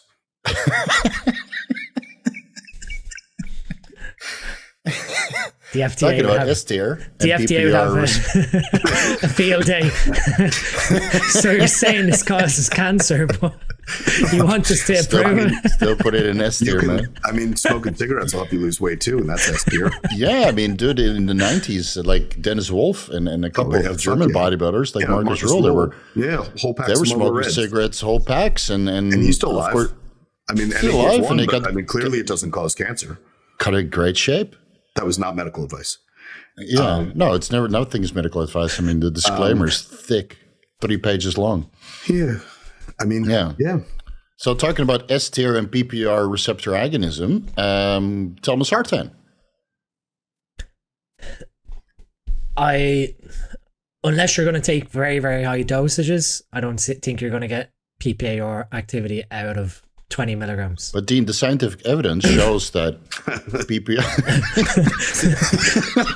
You sounded so professional there. That was amazing. Fucking hell. You practiced that, didn't you? I've been practicing this for 6 weeks, dude. Okay. 6 weeks. Whatever opportunity I get, I'm going to take advantage of. So the scientific evidence shows, if you really dive deep into it, that PPR agonism by telmisartan induces fat loss. So why doesn't it induce fat loss in the real world when you take 80 milligrams per day, split over 2 servings, 40 milligrams morning and 40 milligrams in the evening? That's not the guy that recommended it as a neck. Oh, yeah. It's ripped. The opposite. I was kidding. That was a joke. It's because it's estrogen. Like otherwise, you see the lower. Yeah. It's the estrogen. It's not the telmisartan. Well, because it's used. He's using it to counteract bloat and blood pressure from high estrogen, but he doesn't want to address that. He'd rather just address the top. But you want to know an interesting thing? I had this recently in a consult. Angiotensin 2 stimulates aromatase. So if you're taking an A or B, you're blocking the receptor, but you're still raising Ang2. And Ang2 then interacts with your aromatase expression. So you take your A or B. Why did you have to tell this publicly? This is one of my favorites. This is one of my favorites during consultation. Said, hey, look at this. And they're like, uh-oh. Why did I spend $100 talking to this guy? Well, we've let the cat out of the bag, and that's why if you've listened so far, you've got that nugget of information. Yeah, there you go. You're only 1 minute and 1 hour and 30 minutes in. But yeah, that was where when this haloperidine name drug as a fat loss agent just adds it more onto my shit pile of I guess holy grail of PD ancillaries that if you're trying to sell it as a fat loss agent, you're gonna have to go really deep diving into trying to get that effect from this drug. So Yeah. Which is always safe. Yeah, but it's super safe. Yeah, to self-medicate yourself with blood pressure medicine at really high doses. Big fan. Yeah. So unlike all of the other previous compounds, I feel comfortable putting this one in F tier. I don't know about you guys. Well, we can put it in S tier if we're going to stroke some egos, but it belongs in F. Yeah. All right. So we got a lot of S's and one F. It'll be interesting because everyone I see is on telmisartan. It'll be interesting if that'll flip now. I mean, I'm on telmisartan as well, but I need legitimate blood pressure management. That's different. Yeah. And I'm on my magnesium, taurine, potassium. We discussed this many, many times. I do my daily fasted cardio. I just need a little bit of blood pressure management. And now it's on 20 milligrams per day. Did you try the flaxseed oil? No, but it has lignans that blocks the androgen receptors. Yeah, but not. I would still think the blood pressure stuff. I've been using flaxseed oil since 1996 daily. And that's so with my kidney disorder. You don't look any less anabolic than I do. No, and the fascinating thing is with my kidney disorder, I'm supposed to have high blood pressure, and no nephrologist can ever figure out why I don't. That's why they missed it for so long, and it's most likely because I'm using flaxseed oil for almost 40 years. How do you take it? Just a tablespoon with meals? I use a tablespoon with breakfast. That's it. Yeah. 1 tablespoon a day. Did you ever mix flaxseed oil with stevia and ground flax seeds to make your own flaxseed butter? I take ground flax seeds separate, but I've never mixed them. I do mix it with L-Carnitine and shoot like 10 cc's of it, though, in my bicep. In your bicep? Show me your bicep. No. No, I can't see your bicep. It's completely atrophied in necrosis, and it's necrotic now from all that. Oh, no. Oh, no. All right. So, enough about F-tier stuff. I want to go back to S-tier stuff. Tadalafil actually has been shown scientifically to cause lipolysis. And people notice that after 5 milligrams Cialis daily, that after a while they're suddenly lean. But it could also be from the increased sexual activity, that they feel more confident with the boners. It's another at least 5 minutes of extra energy expenditure. So I included this in the Cialis deep dive. And again, I think Cialis is just such a multifaceted compound that the fat loss is just a warm welcome. It's known to lower estradiol levels. It causes boners spontaneously, which again, if you were 16 at one point, and it's just you can get fond memories like, hey, what's going on when you're in the classroom, right? So that Cialis does that. Apparently, it increases androgen receptors.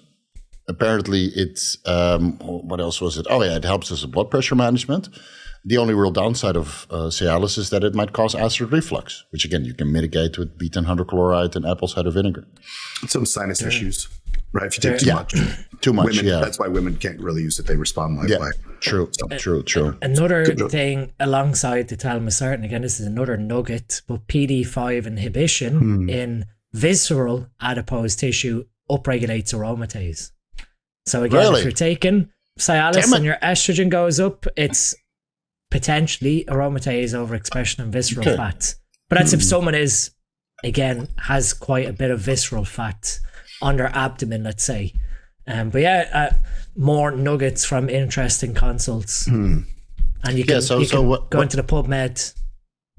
I did not find that in the scientific evidence when I researched it, but it could, if you say it, then I'm sure it's true. PD, we can link the study, but yeah, you have here. So PD5 inhibitors such as tadalafil and sildenafil have been found to stimulate aromatase expression in human adipocytes. And the paper, big long-winded name, is Inhibition of Phosphodiesterase 5 promotes the aromatase-mediated estrogen biosynthesis in osteoblastic cells. Damn, I missed that one. In my deep dive. Well, time to make an addendum video.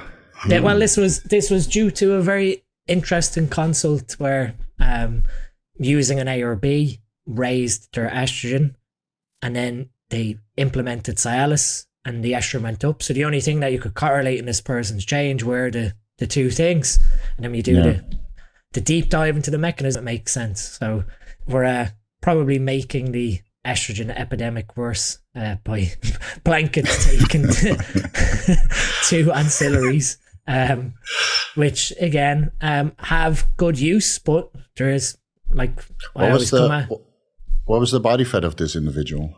Is it high or just an average person, just normal, not bodybuilder, not large or small or whatever, just normal. But it comes back to then, visceral fat around the abdomen is very subjective, and a lot of people can carry it quite well around their abdomen without them even realizing. And that's sort of where we see sometimes people have fatty liver and they don't even realize they've got visceral fat deposition. You need to do a DEXA scan or a fibro scan to kind of get that diagnosed.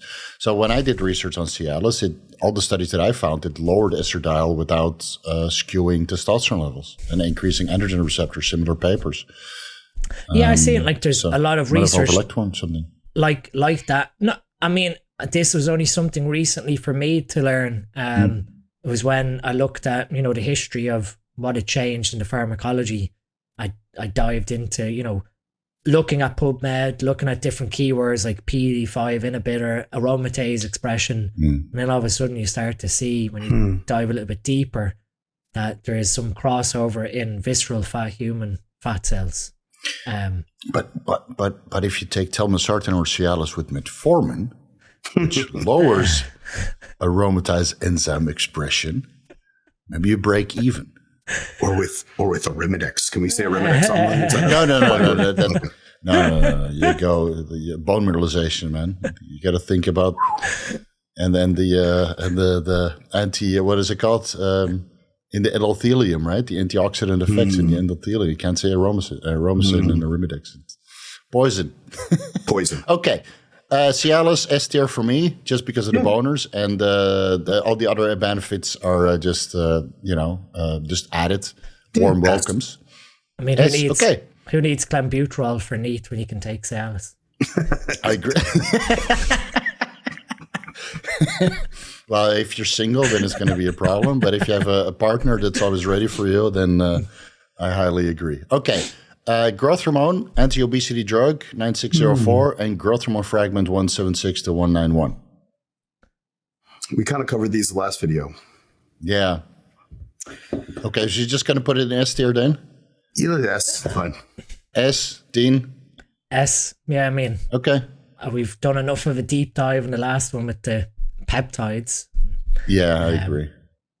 I think take your pick of the three based on budget. Yeah, or stack all three if your budget is high.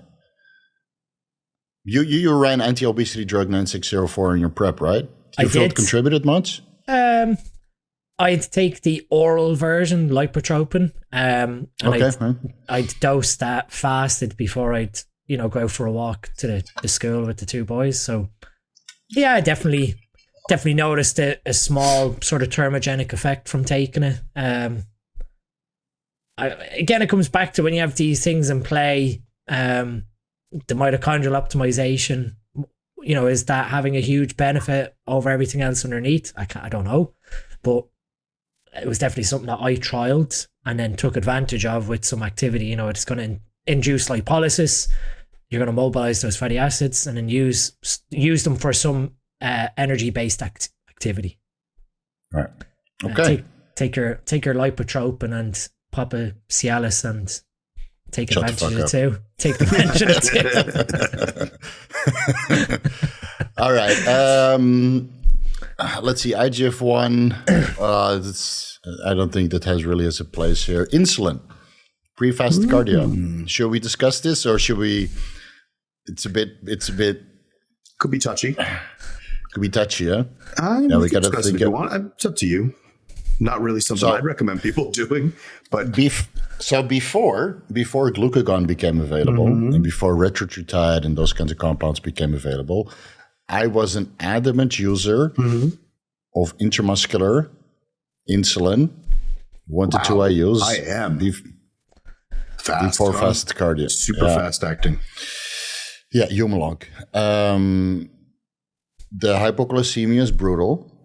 Lasts for about 15. Yeah, lasts for about 15 minutes. Then the glucagon gets dumped, and then you get a significant drop of adipose tissue, right? The triglycerides and the fatty acids, and then also glucose coming from the glycogen stored in your liver. And otherwise, you get a good amount of gluconeogenesis from the triglyceride backbone, right? The glycerol backbone from adipose tissue. So in the beginning, you really are hypoglycemic. Then you can see your blood glucose levels goes up, and then your cardio session is done when blood glucose levels are back in range again. And it could be 20 minutes to 40 minutes, depending on, the amount of dumpage that you get. You can get significant fat loss out of it, but this is hardcore 90s bodybuilding. Just risky. It's risky in hardcore 90s bodybuilding. And I haven't done it in years, and I haven't recommended it in a very long time. It does work crazy, though. It works dangerous. Yeah, but it's outdated, in my opinion. Yeah. Dean, did you ever try it? Dean, did you ever try it? No? No, but Kurt? I've had plenty of like hypoglycemic attacks during cardio to only assume what it's like. I go hypo on my own. No need for help. Yeah. And they're brutal, those hypo attacks where you can't really do anything if you're that hardcore and committed to your cardio. You're just waiting, like you said, until your blood sugar balances itself out. A couple of times I've had we've left caffeine off so far, where I've gone hypo in the middle of cardio, and this is when I used to do stupid cardio, like an hour of cross train or an hour of walking on a treadmill. That's what I you had a coach who's like, an hour of cardio, and back then you're like, okay, whatever you say. But in your head, evening, dude. You're sort of questioning your head. Do I really need to be doing this? And just by experience, I'd have like a can of an energy drink with caffeine, a sugar-free energy drink, and the caffeine itself, when you go hypoglycemic, you kick it, stimulating an adrenergic response to help speed up balancing your blood sugar.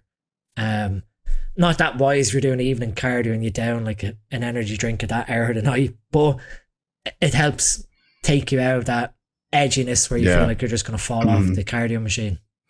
Yeah. Simpler times back in the day when we didn't have all these peptides and shit available, or so when life didn't matter. When life didn't matter.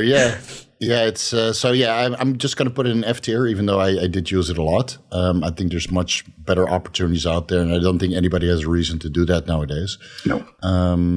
Even though I did it so many times. Even the outdated advice of injectable L-carnitine with injectable insulin. Quite a popular stack with like bikini athletes, and then I'm sort of questioning, the ones that don't want to do PEDs or hard PEDs, to be told, 1 IU of insulin alongside 200 milligrams of injectable L-carnitine. Just don't crash your car on the way to the gym. You could just take a gram of oral L-carnitine and a gram of BCAAs, and then you would get a similar insulinotropic effect. Not that it makes any difference. No. Because it absorbs over the day. And it's same with creatine. Yeah, you need insulin to help it absorb. Dude, you're getting creatine the whole day from your food. And then from a supplement, it's going to absorb. And it's not like it absorbs and it's available right away. No. Right? It just replenishes what's already present. The reason why we take carnitine pre-cardio is because you're moving a lot. So you get blood flow. So it gets to the area. But the insulin, I took the carnitine with the insulin many times, and I don't think it makes a difference. I think the insulin made a huge difference from the glucagon release. But again, nowadays you can get the glucagon or glucagon receptor agonism in the form of Retatrutide, and then that's a lot more hypoglycemia friendly. So we got the second candidate in F tier, besides telmisartan, it's insulin pre-fasted cardio. Even though many of my former clients will be scratching their heads right now. It's like, why the fuck did we do that, Steve? So, Clenbuterol has a 3-week detection time, and injectable insulin doesn't. So if you want to beat the drug test, then you're going to have to make some sacrifices. Let's see. Now, tirzepatide, or liraglutide, dulaglutide, and semaglutide, that's a bit outdated. So I just want to skip over that. Tirzepatide, retatrutide, and glucagon. I think they can be classified as the same thing. I'm a huge fan of these compounds because I'm not a blue-collar bodybuilder. And I can't suffer through and down. I just love food too much, and it's very distracting. It has gotten a lot more popular over the years.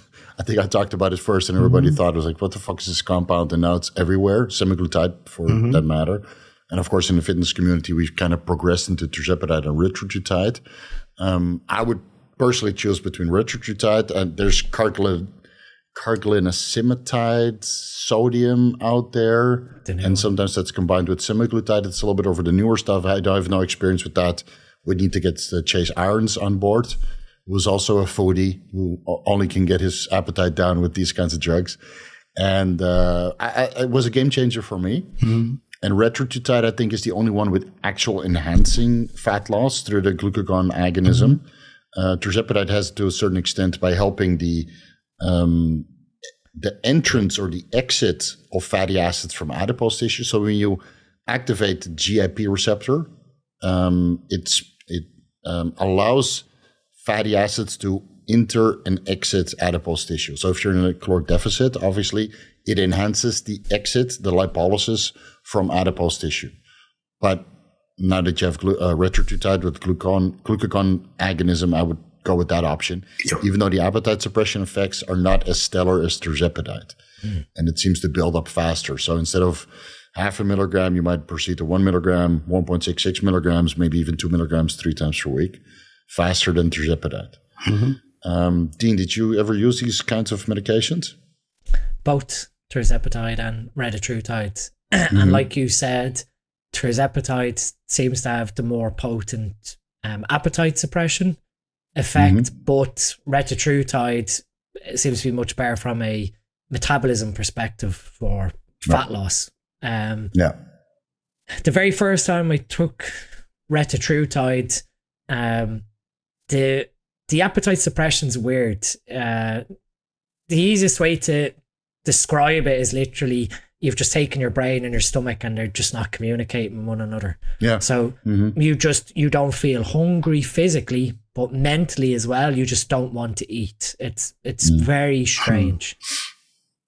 And then the other, I guess, negative that I experienced with retatrutide was if you have, like my HbA1c is 27s, very good insulin sensitivity, even with chronically eating 500-600 grams of carbs. With retatrutide, you wouldn't eat, and then you'd be sort of fasting, and by like hour 18 of fasting, I'd be sitting in the office here, and all of a sudden sweat would be dripping down my back. And then I'd go out and take my blood sugar, and it was like 3.1, in the midst of a full-on hypo. But mentally and physically, you don't feel hungry, or your mouth isn't watering, you don't get any of the signs of hypoglycemia. And then you're trying to bring your blood sugar up by like making up a concentrated glucose drink or cyclic dextrin to try and bring your blood sugar up, because physically you're just like, I don't want to eat. It's like you said, it's like on top of the mitochondria optimization, we're sort of coming into an era now where you can get rid of your appetite pretty bluntly, and then you can upregulate the parts that are using your fatty acids for energy. And in theory, that you could probably do a 20-week diet in maybe 10 weeks because you've got a severely suppressed appetite, you've got a wholly optimized system of burning the fatty acids. The only, I guess, again with me, caveats is the rebound appetite that can come from these drugs. It's terrible. It's absolutely terrible. I mean, you saw me in the UK, right? I couldn't stop eating, dude. I just stopped it. You came off and then... I came off and I tapered down. Like after the Olympia, at the Olympia, I was on retatrutide and I could still eat. By that time, I was running it long enough that my appetite was not really suppressed anymore. And of course, I'm in the US, right, with all this new food around me, and I just want to eat. It's a curse. So I tapered it off slowly to like 0.5 milligram per week. And then I went to the UK. And then in the UK, I'm again presented with new food again. Just couldn't stop, man. It's a curse. But I've always had this. It's like everybody in my family is just fat and obese, basically. Me and my wife are outliers. And we can control our fitness aspirations quite well, but it's just difficult to really get peeled without these kinds of medications. So I just made them a staple every time I diet, because it makes it a lot easier and it keeps my mind off the food noise. Because otherwise I'm just sitting here working and then I'm thinking about food. And now that my wife is pregnant, she brings home, a little bit more fun stuff, right? And she's just sitting on the couch like, I'm pregnant. I can eat like a little bit of extra calories. And she didn't gain, she gained nothing so far. So she didn't get any fatter. And we're now 20 weeks in. So she's doing a good job, but she still brings the tasty food home. So now that I'm off season, it's fine. But if I'm dieting, no way, dude. I couldn't do it without it. I don't know how I dieted it without it so many years. I think, like honestly, you said, it's strange. It was miserable. But like you said, you're able to invest. Obviously, willpower is a big thing, and always about you've got a finite amount of willpower, being able to like push away temptations and whatever, or food focus. But if you can suppress your appetite like that, and now all of a sudden you're a lot more productive because none of your thoughts are centered around when I'm going to eat, what I'm going to eat. Oh, I'd really like to eat this food. Even from a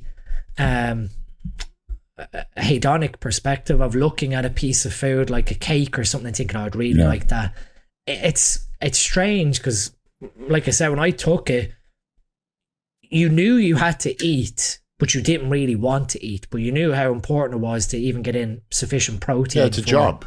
Right? So I set my alarm. I set my alarm at 3-hour intervals, and then I have enough time to cook and eat. And I can get the food down, no problem. I don't feel nauseous. It doesn't sit in my stomach. I know no digestive issues, but I just don't think about food. And even when you have your refeed date on Saturday or Sunday, you go out and instead of just buying a box of donuts or wanting to buy a box of donuts and fantasizing about it the entire week, it's almost Sunday, I'm going to buy cheesecake.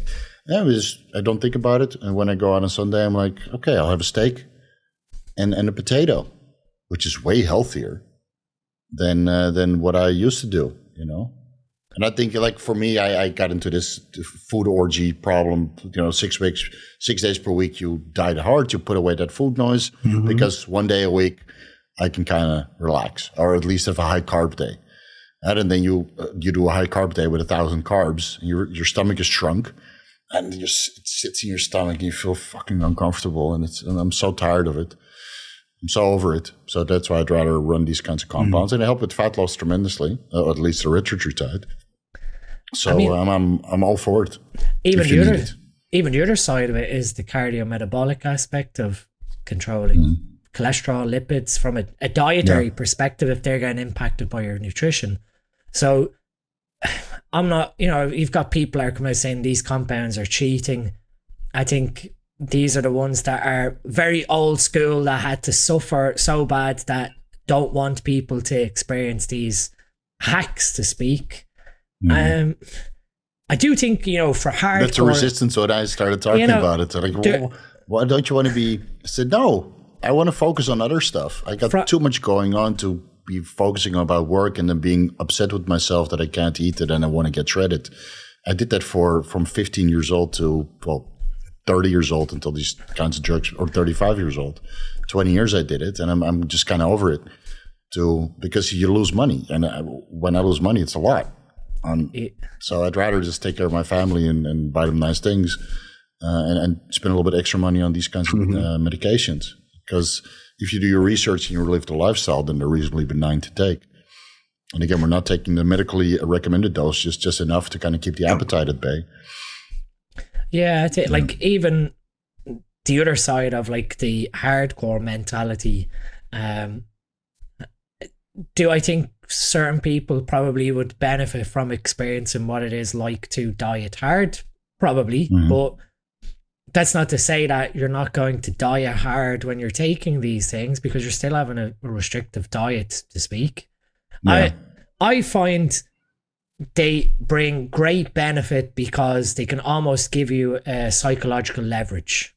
And so they help break bad psychological habits with food.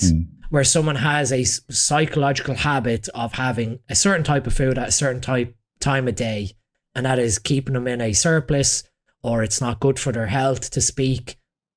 by not wanting that food, eating, nighttime eating, by not wanting to eat anymore or not seeing that food as pleasurable, they're almost able to break that mental habit. That if they can do, like, again, this goes back to the clinical trials of like semaglutide for appetite suppression, 60% of the trial subjects regained back close to 70% of the body weight that they lost.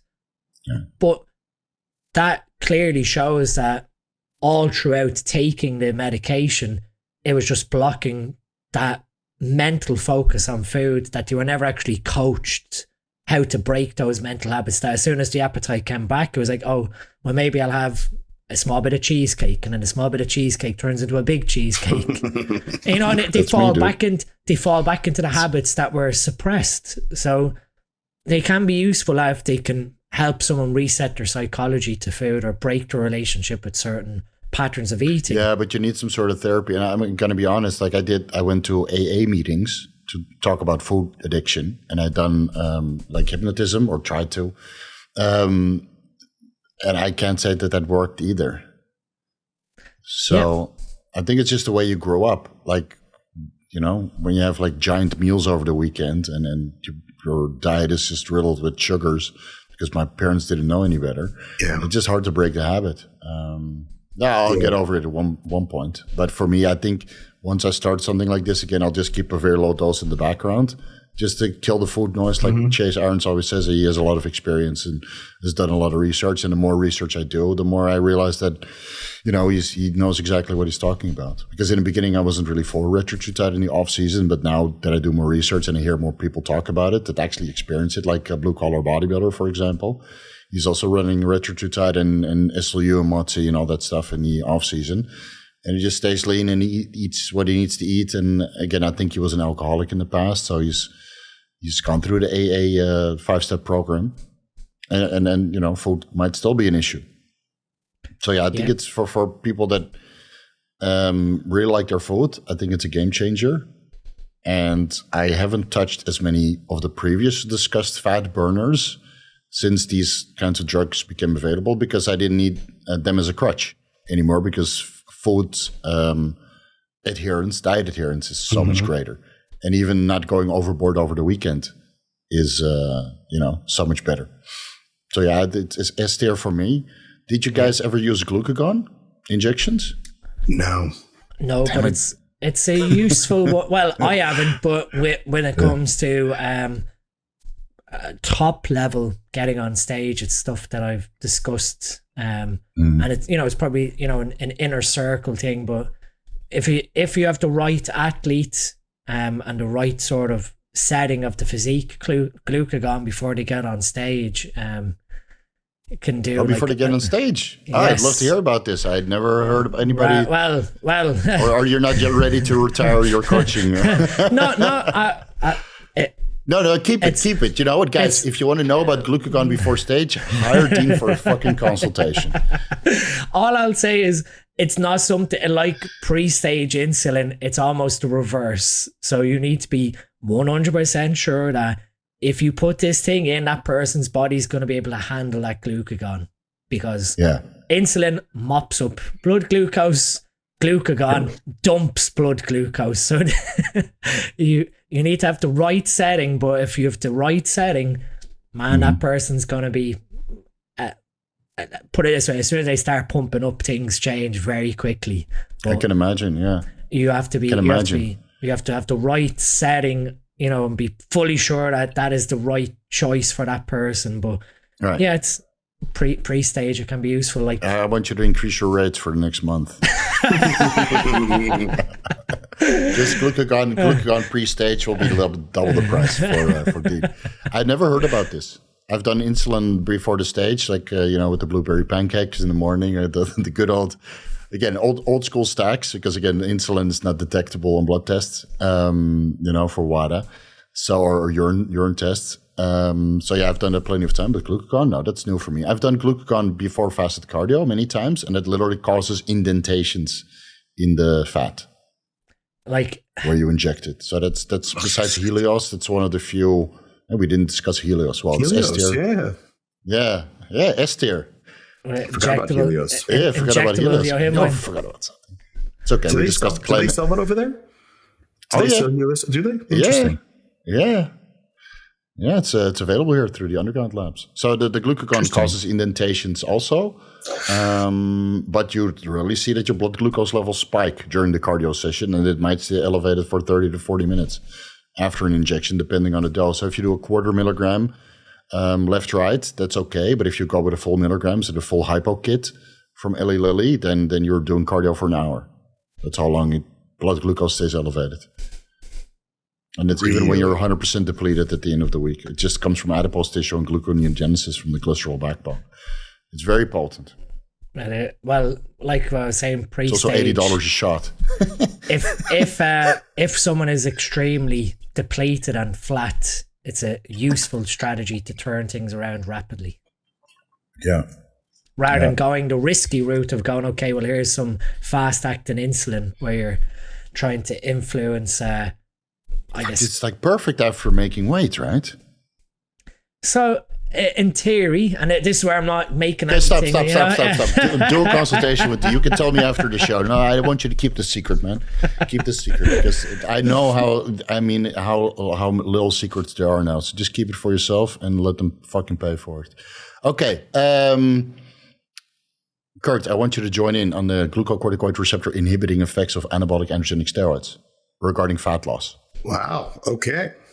Let's talk about which one you want to talk about. Well, we have to classify the previous one. So S tier. Yes, Done? of course. Always S. Always S. Okay. So, what I could find in the scientific evidence regarding glucocorticoid receptor inhibition, it's been established for testosterone, trenbolone, oxandrolone, and winstrol. Yep. And potentially the other steroids as well. But those four, there's some scientific evidence for it. So who would be the better guy to handle this topic than Mr. Kurt? I will try. So, I mean, they're all slightly through different mechanisms, right? So tren is going to decrease the GR receptor expression in muscle, and it's also going to antagonize the MR receptor. Yeah. How much in depth do you want me to go? Do you just want me to cruise through No, these? just regarding fat loss. Just regarding fat loss. So, I mean, and then you have some AR activity through trenbolone. Yeah. I think that part's kind of misunderstood with tren. I think the AR stuff from tren, it has clearly a much stronger binding affinity and efficacy than testosterone, 3-fold more. But I don't think that's really the magic in it because it's just more powerful on a milligram basis. You would get the same, if it was pure AR, you would get the same fat loss from just a much larger amount of test, assuming everything else was controlled. I think trenbolone is more specifically, I think, through the MR and the glucocorticoid receptor. You know, that's where you're going to really see a bigger difference. I believe oxandrolone or Anavar just regulates like the crosstalk between the AR and the GR. So it's a little different of a mechanism. Winstrol, let me think about Winstrol for a second. And testosterone is probably going to do it through 5-alpha reductase, I will believe. Right, that the spillover from the DHT blocking the glucocorticoid. Yeah, because the relative binding affinity for DHT is much higher than testosterone. Yes, and for then the GR. Yeah, Winstrol would regulate maybe mostly MR. Lags. I think Winstrol would do it. Winstrol is such a strange drug. It would do it through lags, which is the low affinity glucocorticoid binding site, right at the liver, I believe, and I think it also Winstrol will also give a look of lower cortisol too because it's removing that protein, the C1 protein inhibition is going to you're going to look like you're less stressed out. I think just from the visual looks of Winstrol. I think that's probably the greatest effect from Winstrol. Really, is that visual, right? Wasn't halotestin prevents the breakdown of corticosterone, right, into cortisol, but which can probably have some negative play with GH if you're using the two together. But those would be the major ones. They're just all slightly different in the way they interact with cortisol. Yeah. But, you know. So regarding anabolic androgenic steroids and fat loss, like it's always been, speculated that trenbolone and Anavar potentiate more fat loss than other steroids. Well, the Anavar one I think is confusing because there's that one study with the belly fat, right? Yeah. I think that's where that's an issue of people reading an abstract and not actually seeing the whole study. Because if you look at the study, I don't know if you and I ever talked about this one.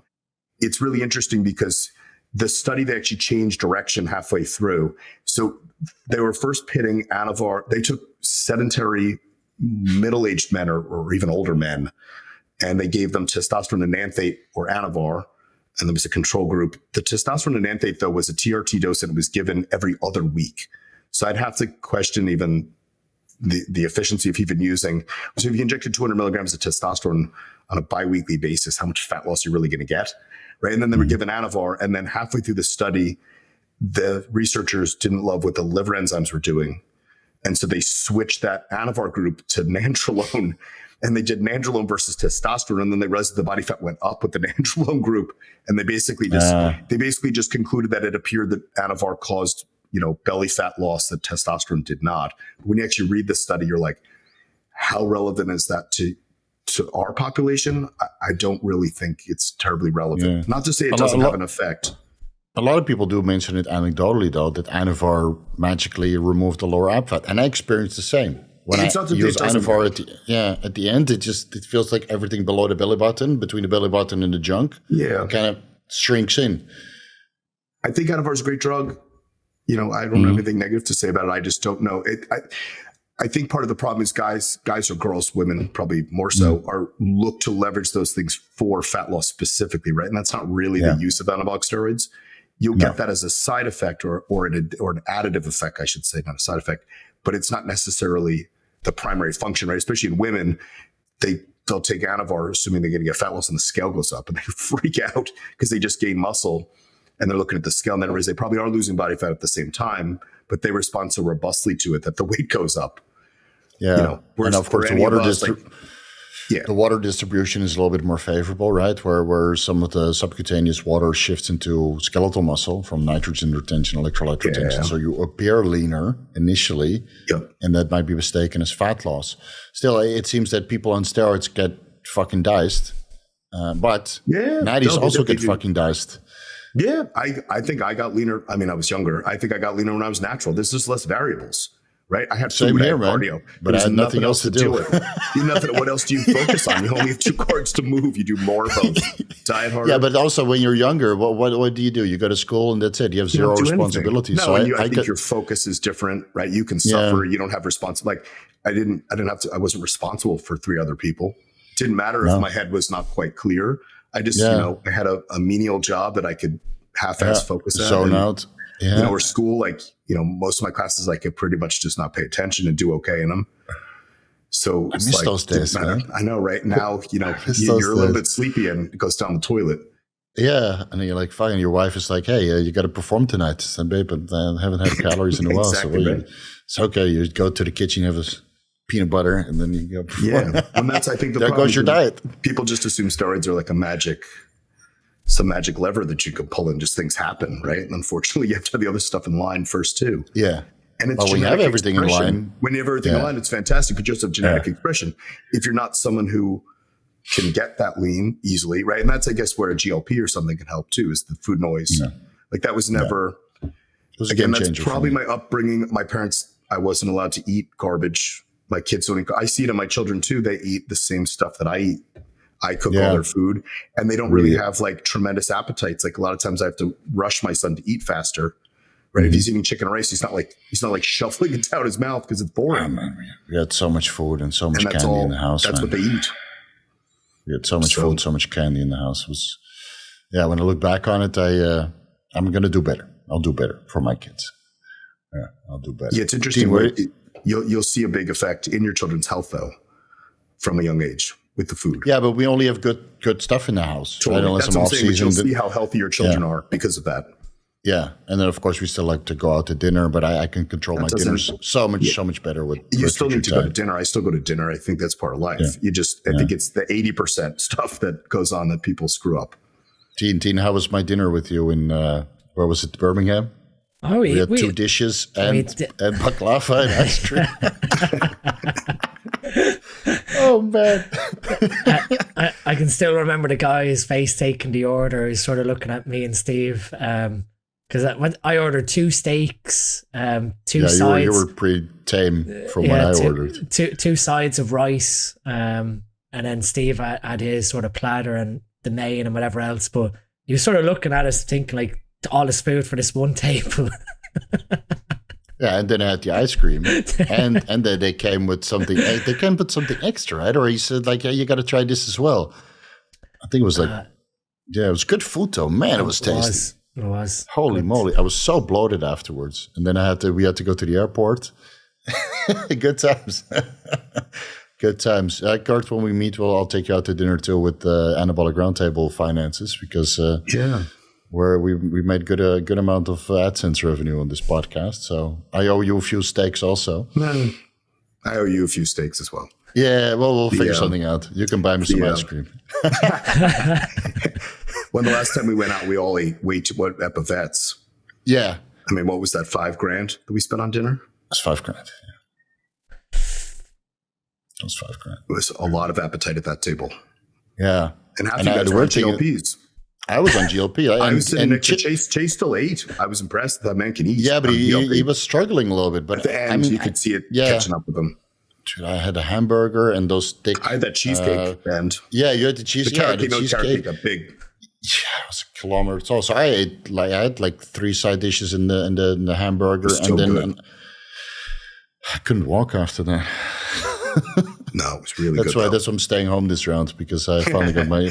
I don't think there's any restaurants in Columbus like that. There's that one. There's that one Brazilian steakhouse, but they kept cutting us off. They were not happy that we were eating so much, and they kept pulling up on us, and we would turn it over. I've been there with Paul. They didn't want us eating. Yeah, and they probably saw us the first time, and then because we ate the whole store clean. Yeah, they were not happy. And then the second time Paul came with you guys, and they're like, "Oh, these guys again? Nope."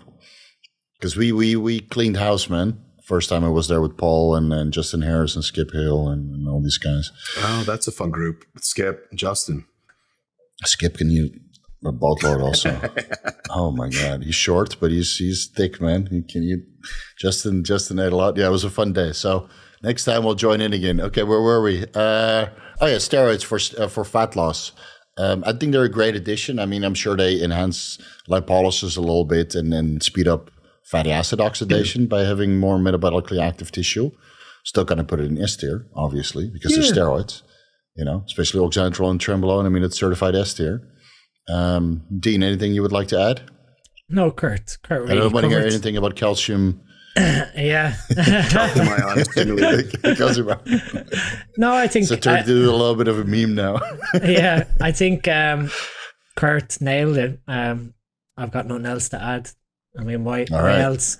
We're all using them in diet phases to retain tissue, but also for the added benefit of making the diet a lot easier. Yeah, cool. When it preserves your muscle to some degree, right? It allows you to work out harder. I think that's right during a diet. I mean, if once your workout intensity goes to shit, it's over, right? If you can't work out and you're losing muscle and you're sore and you're not recovering, how long are you going to continue to diet? If you're on gear and you can continue to push through that, right, and even possibly make some gains depending on what drugs you're doing, it makes getting lean much easier. True. Now, in this group, we have 7-keto DHEA, but honestly, that only works for women. So for women, it's S tier. We don't really have to discuss it much because we only have like 0.5% female audience. So 7-keto DHEA works for women. My wife used it many years, and she always got a good response out of it. And we have some other couple things on the list that I just want to glance over real quick. Empagliflozin, Jardiance, is a sodium glucose type 2 inhibitor to help with sodium and glucose excretion. That's an option. Again, nicotinamide mononucleotide, nicotinamide riboside, nicotine adenine dinucleotide for antioxidant benefits and potentially adipose tissue upregulation in combination with 5-amino-1-Q. They have berberine, orlistat, Garcinia cambogia, which you can kind of cycle around, horrible cheat meals. And I've taken these kinds of drugs many times to inhibit all of the fat and the glucose that's stored within the cheesecake. And then you have some, non-stimulatory or stimulatory nootropics like modafinil and bromantane and the tesofensine, phentermine, sibutramine, Ritalin, Adderall, dexedrine, and Vyvanse. But we've been here for 2 hours and 15 minutes, so we're going to glance over that. I think we discussed the most important fat burners already. BAM, 15, DNP, adipocyte certified F tier. We're not going to discuss that. For the guys that didn't realize, you guys were a little bit obnoxious sometimes in the comment section about, the Anabol is D tier. I can't believe I'm unsubscribing from this podcast. So we had a hidden agenda to put everything in S tier besides Thomas Hartan. There was no hiding that one. Yeah, there was no hiding that. So we had a hidden agenda, right? So for the guys that stuck around for 2 hours and 20 minutes, we're going to rapid fire all of the fat burners again and classify them into S tier, A tier, B tier, C tier, D tier, E tier, or F tier. So S tier and F tier is already filled a little bit, but we might move some S tier compounds to other tiers. So let's do rapid fire. Clenbuterol. S. Yeah. I think so. I would say A. I would say A because A is fine. A. Okay. Let me write it down. Clean. Okay. Albuterol. A, I guess. Between B. A and B. I would do B because it's less effective. All right. Mirabegron.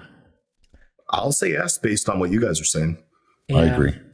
You know, unless I get pregnant sometime soon, I don't think I'm going to see it. Ephedrine. I'll put in S if used with caffeine. Yeah, I agree. Synephrine. B or C? C. C. C? You that high? C. D. D It's is whatever. you're being useless. I mean, I'm being nice. I'm being nice. yeah, if it's useless, it should be like E tier or F tier. Yeah, that's fine. Put it down on the bottom. Okay. The ECA stack. S. Yes. S. Okay. Yohimbine, Robolsine. I don't A. react well to it, so I'm putting it in like B, but it could work. I'm sure it has use, you know. I'd say A if you can play to the strength of how it works without avoiding don't the do side 100 effects. Yeah, don't do. Or do, and tell us your experience in the Start with comments. 2.5. I think and then work your way up from there. Yeah, just one capsule. That's it. T3. A, Ooh, A, yeah. just because it's a risk. I don't love to see guys use thyroid medicine for no reason. Right. T4. B, C, B, B. Whatever, Dean. Yeah, I can agree to B. Yeah, I'd say B. B. Okay. Has used. So, Albuterol, did you guys use it? Nope. No. I don't know how to rate it. So I would put it next to T3 based on the experiences that are right. Albuterol. There's not a lot of data on it though. No, and not so much anecdotal reports, but from what I've used in the past, it came very close to T3 regarding the metabolism boost and the fatty acids or the fat loss, basically. 5-amino-1-MQ. I'd be saying on this one. A only for the fact that it's very user specific. Like True. we seen with me when we added it in, that was the final little edge that took Just the last to bit. get you over that last little roadblock. So people, I feel they use it way too early. But like if you can't afford the other compounds or you can't source it, and you have access to NAD plus or something like that, or a nicotinamide mononucleotide, I think a combination of 5-amino-1-MQ and NMN as a supplement is very beneficial just to increase your energy levels. Because that's basically like a budget SLU, even though SLU, the price is coming down quite a bit. And that brings us to SLU. I would say S. Put an S. Everyone loves it. Yeah. Okay. Methylene blue. I from a fat loss, I'd probably say A. I wouldn't say it's going to be Yeah, true. an S class, but it's up there at the top. It's like when you combine methylene blue with SLU, it's A or it's S. But without the SLU, it's maybe E or even a B regarding fat loss. I mean, it's a poor fat burner, but it just helps in that stack. And it's same. It's MOTC. MOTC technically is a better fat burner than methylene blue, but it really shines when it's combined with other stuff. Yeah. Carnitine. I would say B. That's fine with me. I don't want to be harsh on it or affect people's business. No, don't worry. Everybody has their opinion. You're entitled to your opinion. I like we talked about before. I guess if you're one, I mean, sure, it could work. I guess And I guess if it's giving you some level of mental clarity, there's probably something to be said about that. Right. Not something I have any use for. Cardarine. Well, there's the whole cancer thing. So I'd say nowadays it's probably C or D, right? Unless you said there's specific guys that really struggle and can use it. I do like I'm it. kind of B. Then put it B. You know. I think Dean? B like if we're coming at a risk aversity side, then it's not one that someone who has a high cancer risk or worries of cancer is going to go near. But if the cancer wasn't a risk, if that wasn't on the table, you could put it as high as A. But the fact that the cancer thing kind of, it's if it didn't have that, it sits in the middle of it's noticeable in how it works, but you sort of have to weigh up. Okay, well, is this going to cause cancer or not, or am I at risk of cancer? If they're not concerns, then you're going to take a risk in trying it, and if not, it's probably going to be one that's at the very bottom, sitting with DNP and BAM. So put it in the middle somewhere. Yeah, from a risk perspective. Yeah. From a risk perspective, B or C. Yes. Okay. I put it next to carnitine and B because they go so well hand in hand together. But there's much better combinations out there like SLU-PP-332 and MOTC and methylene blue. Okay, so we put cardarine in B tier next to carnitine. What about Cialis? S. S? Really? Sure. You don't think? For all the other stuff it does? People would get upset if I don't put it at least A or S, but in my opinion, it's D tier next to Synaphrine. Yeah, really? Okay. Yeah. How come?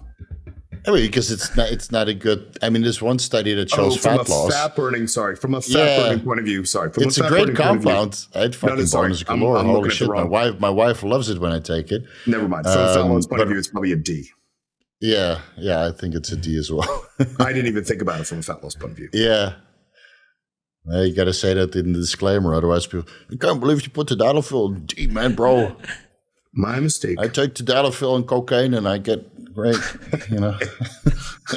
You lose fat on that. That's a good stack. Yeah, that's a good stack. You can also get a heart attack from that. Cancer, heart attack. Who the fuck cares? You're leaving. Yeah, who the fuck cares, man? Yeah, we're all going to live short. Dean, you can agree with tadalafil in D tier or you wanted somewhere else? No, I absolutely agree. All right. Growth hormone, from a fat loss perspective, like we know it's an S tier peptide, but purely based on fat loss. By experience, I give it an S. Yeah, I would. I mean, it's hard to argue. I mean, that's like, like I said about putting in Mirabegron, I also added back in the GH that. Yeah. You definitely like GH, man. Like you said when you stop, like obviously I stopped the GH before the surgery as well. You notice when that comes out, and you know how different your sleep, your overall recovery, your ability you flatten to out. Everything exactly. changes. If you can't accomplish it on tested GH, we got problems. You got to rethink what you're doing. Yeah, I think the other stuff all has a place, and it could be added, and there's benefits, but that's the place to start. That's a staple, basically. And the nice thing is with GH, and you don't need as many steroids, right? Like you can get by with way less gear and just use GH and stay much healthier. Yeah, and keep that low, right? You look big and full even when you're not eating, right? Like you're basically on a keto diet. You look full and pumped. Yeah, with no glycogen. Minimal. So, no, GH is amazing. Yeah, I love it. It's too bad it's so expensive. Well, pharmaceutical, like the generics, it's almost free now. Cheap. Yeah. Yeah, that's cheap. Okay, anti-obesity drug, 9604. Dean. B. B? It has its user case benefits, but I don't see it being as high as growth hormone. And GH fragment, they're very potent at stimulating lipolysis, but that's all they're useful for. Yeah. And their half-life is very, very quick, that you have to utilize it and then go do some form of activity to mobilize fatty acids to get the benefit of it. Yeah. So we put AOD and HGH frag at B tier, insulin F tier. Just because I did it a lot and just because it works doesn't mean you need to do it. Don't be like Steve. And I've had a lot of close encounters. of the third kind. Especially when you hear that song when you're going hypoglycemic, you're like, where am I? What is this music? And you're close to heaven or close to the aliens. So yeah, I don't think it's required anymore, but it was very popular in the 90s, from what I heard. All right, tirzepatide. The GLPs. Well, if it's tirzepatide separately to retatrutide, even then, both of them probably. I'm going to do tirzepatide in A and then retatrutide in S. That's what I would say. If it's needed. If it's needed. I don't think it's, I've never used them. I don't think it's needed for everyone, but if food noise is really an issue, then yeah, they're a great drug. Well, when you diet, how long do you need to diet? Like 6 weeks, 8 weeks? I mean, my condition, I mean, I could probably get on stage in 6 weeks from now if I had to. You don't need retatrutide at all. I don't know. I was naturally lean, and then I've been basically dieting for the better part of 37 years. Yeah. I mean, I don't really have food noise because it's just how I live. Yeah. And so I live exactly the same way, but yeah, so I live exactly the same way. I eat clean the majority of the year. It only falls apart when I go on holiday. But I just store body fat like crazy. And I think it's a genetic thing. Like my body wants to be like 15%. Yeah. I mean, Dean, you might have a better answer. I believe there's 300 genes in the human body that affect fat storage and fat usage. I mean, we all have different, genetic expression. Like even when I'm my fattest in the off season, when I was 120 kilos, 265 pounds, I have the leanest face of all of my family members. Yeah, my face goes first. My face will get fat first before anything else. Yeah. My everything gets fat with me, unfortunately. That's okay. So retatrutide, S tier, glucagon. Retatrutide's probably more useful, right? Yeah. Yeah, I'm going to put it next to tirzepatide. Yeah, I'm going to put it next to tirzepatide in A because it works so well, but it's just difficult to source and it's expensive. Dean, you agree? Anything to add? Yeah, no, it works beautifully if you've got the right case for it. All right. Steroids in general as a fat burner. A? Yeah, I'd be saying A. I wouldn't be saying S. A. In general, A, right? Because there's a whole lot of steroids. Yeah. Yeah. And of course, we already classified them individually in the first tier list that we did. So Trembolone S tier, Anavar S tier. What's Trembolone? Where did we put it? No, A tier, and then we put this Dianolone in S tier, I think, based on what I don't. Yeah, based on Dean. Mm-hmm. When there's more data on the new 19 NORs that are being developed, we can always do a video on that too. Just got to wait for the actual data on them. Yeah. Since then, I ran the experiment with YK11, the oral one, and I would say that's, from an anabolic perspective, the molecule doesn't do much, but because of the follistatin increase, again, suspected based on the scientific evidence, I would put it on A tier. Yeah? It really, yeah, it's a noticeable difference. So again, I was on a full stack of all kinds of stuff. So I'll do another experiment comparing epicathitin to oral YK11, taken sublingually to enhance the bioavailability. Then I'll switch to injectable YK11, and then I'll switch to follistatin 344. So that will be a And what would you use in the background? Just test? 500 test. No GH, yeah, no IGF-1. It needs to be something like even. Yeah, no, it needs to be something. When people always complain, how do you know this is doing what? So after so many years, and I know it's doing what. But fair point, right? This is basically the last experiment that needs to be done. Follistatin will be an interesting experiment, and then I'll try to find a clinic where I can test follistatin and myostatin in serum, if they even offer that in Thailand. But if not, then we'll just go with the before and after pictures and the blood work changes. I'm sure my FSH levels will be 0. That's fine then right now, right? Yeah, that's fine. So, okay, to reiterate the fat burner list, not everything was S tier, but the large majority is S tier. In S tier, we have Mirabegron, Ephedrine, the ECA Stack, SLU-PP-332, growth hormone, and retatrutide. In A tier, Clenbuterol, Yohimbine, Ribosine, T3, Salbuterol, GC1, 5-amino-1-MQ, methylene blue, MOT-C, tirzepatide, glucagon, and steroids in general. In B tier, we have Albuterol, T4, Carnitine, Cardarine, AOD 9604, and HH Frag. C tier, empty. There's nothing in C tier every fucking time we do one of these tier lists. D tier, Synephrine and Tadalafil.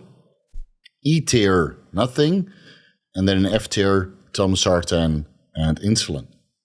Any last revisions you guys want to make? I think so. I'm happy with them. All right. We've done a very good job.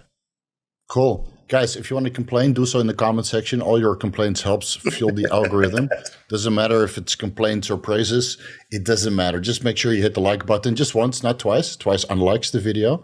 And definitely don't hit the dislike button unless you really think that Telmisartan is the best fat burner on the planet. Guys, as usual, I learned something new every time I talk to you guys. This was an absolute pleasure. Fucking legends, you two.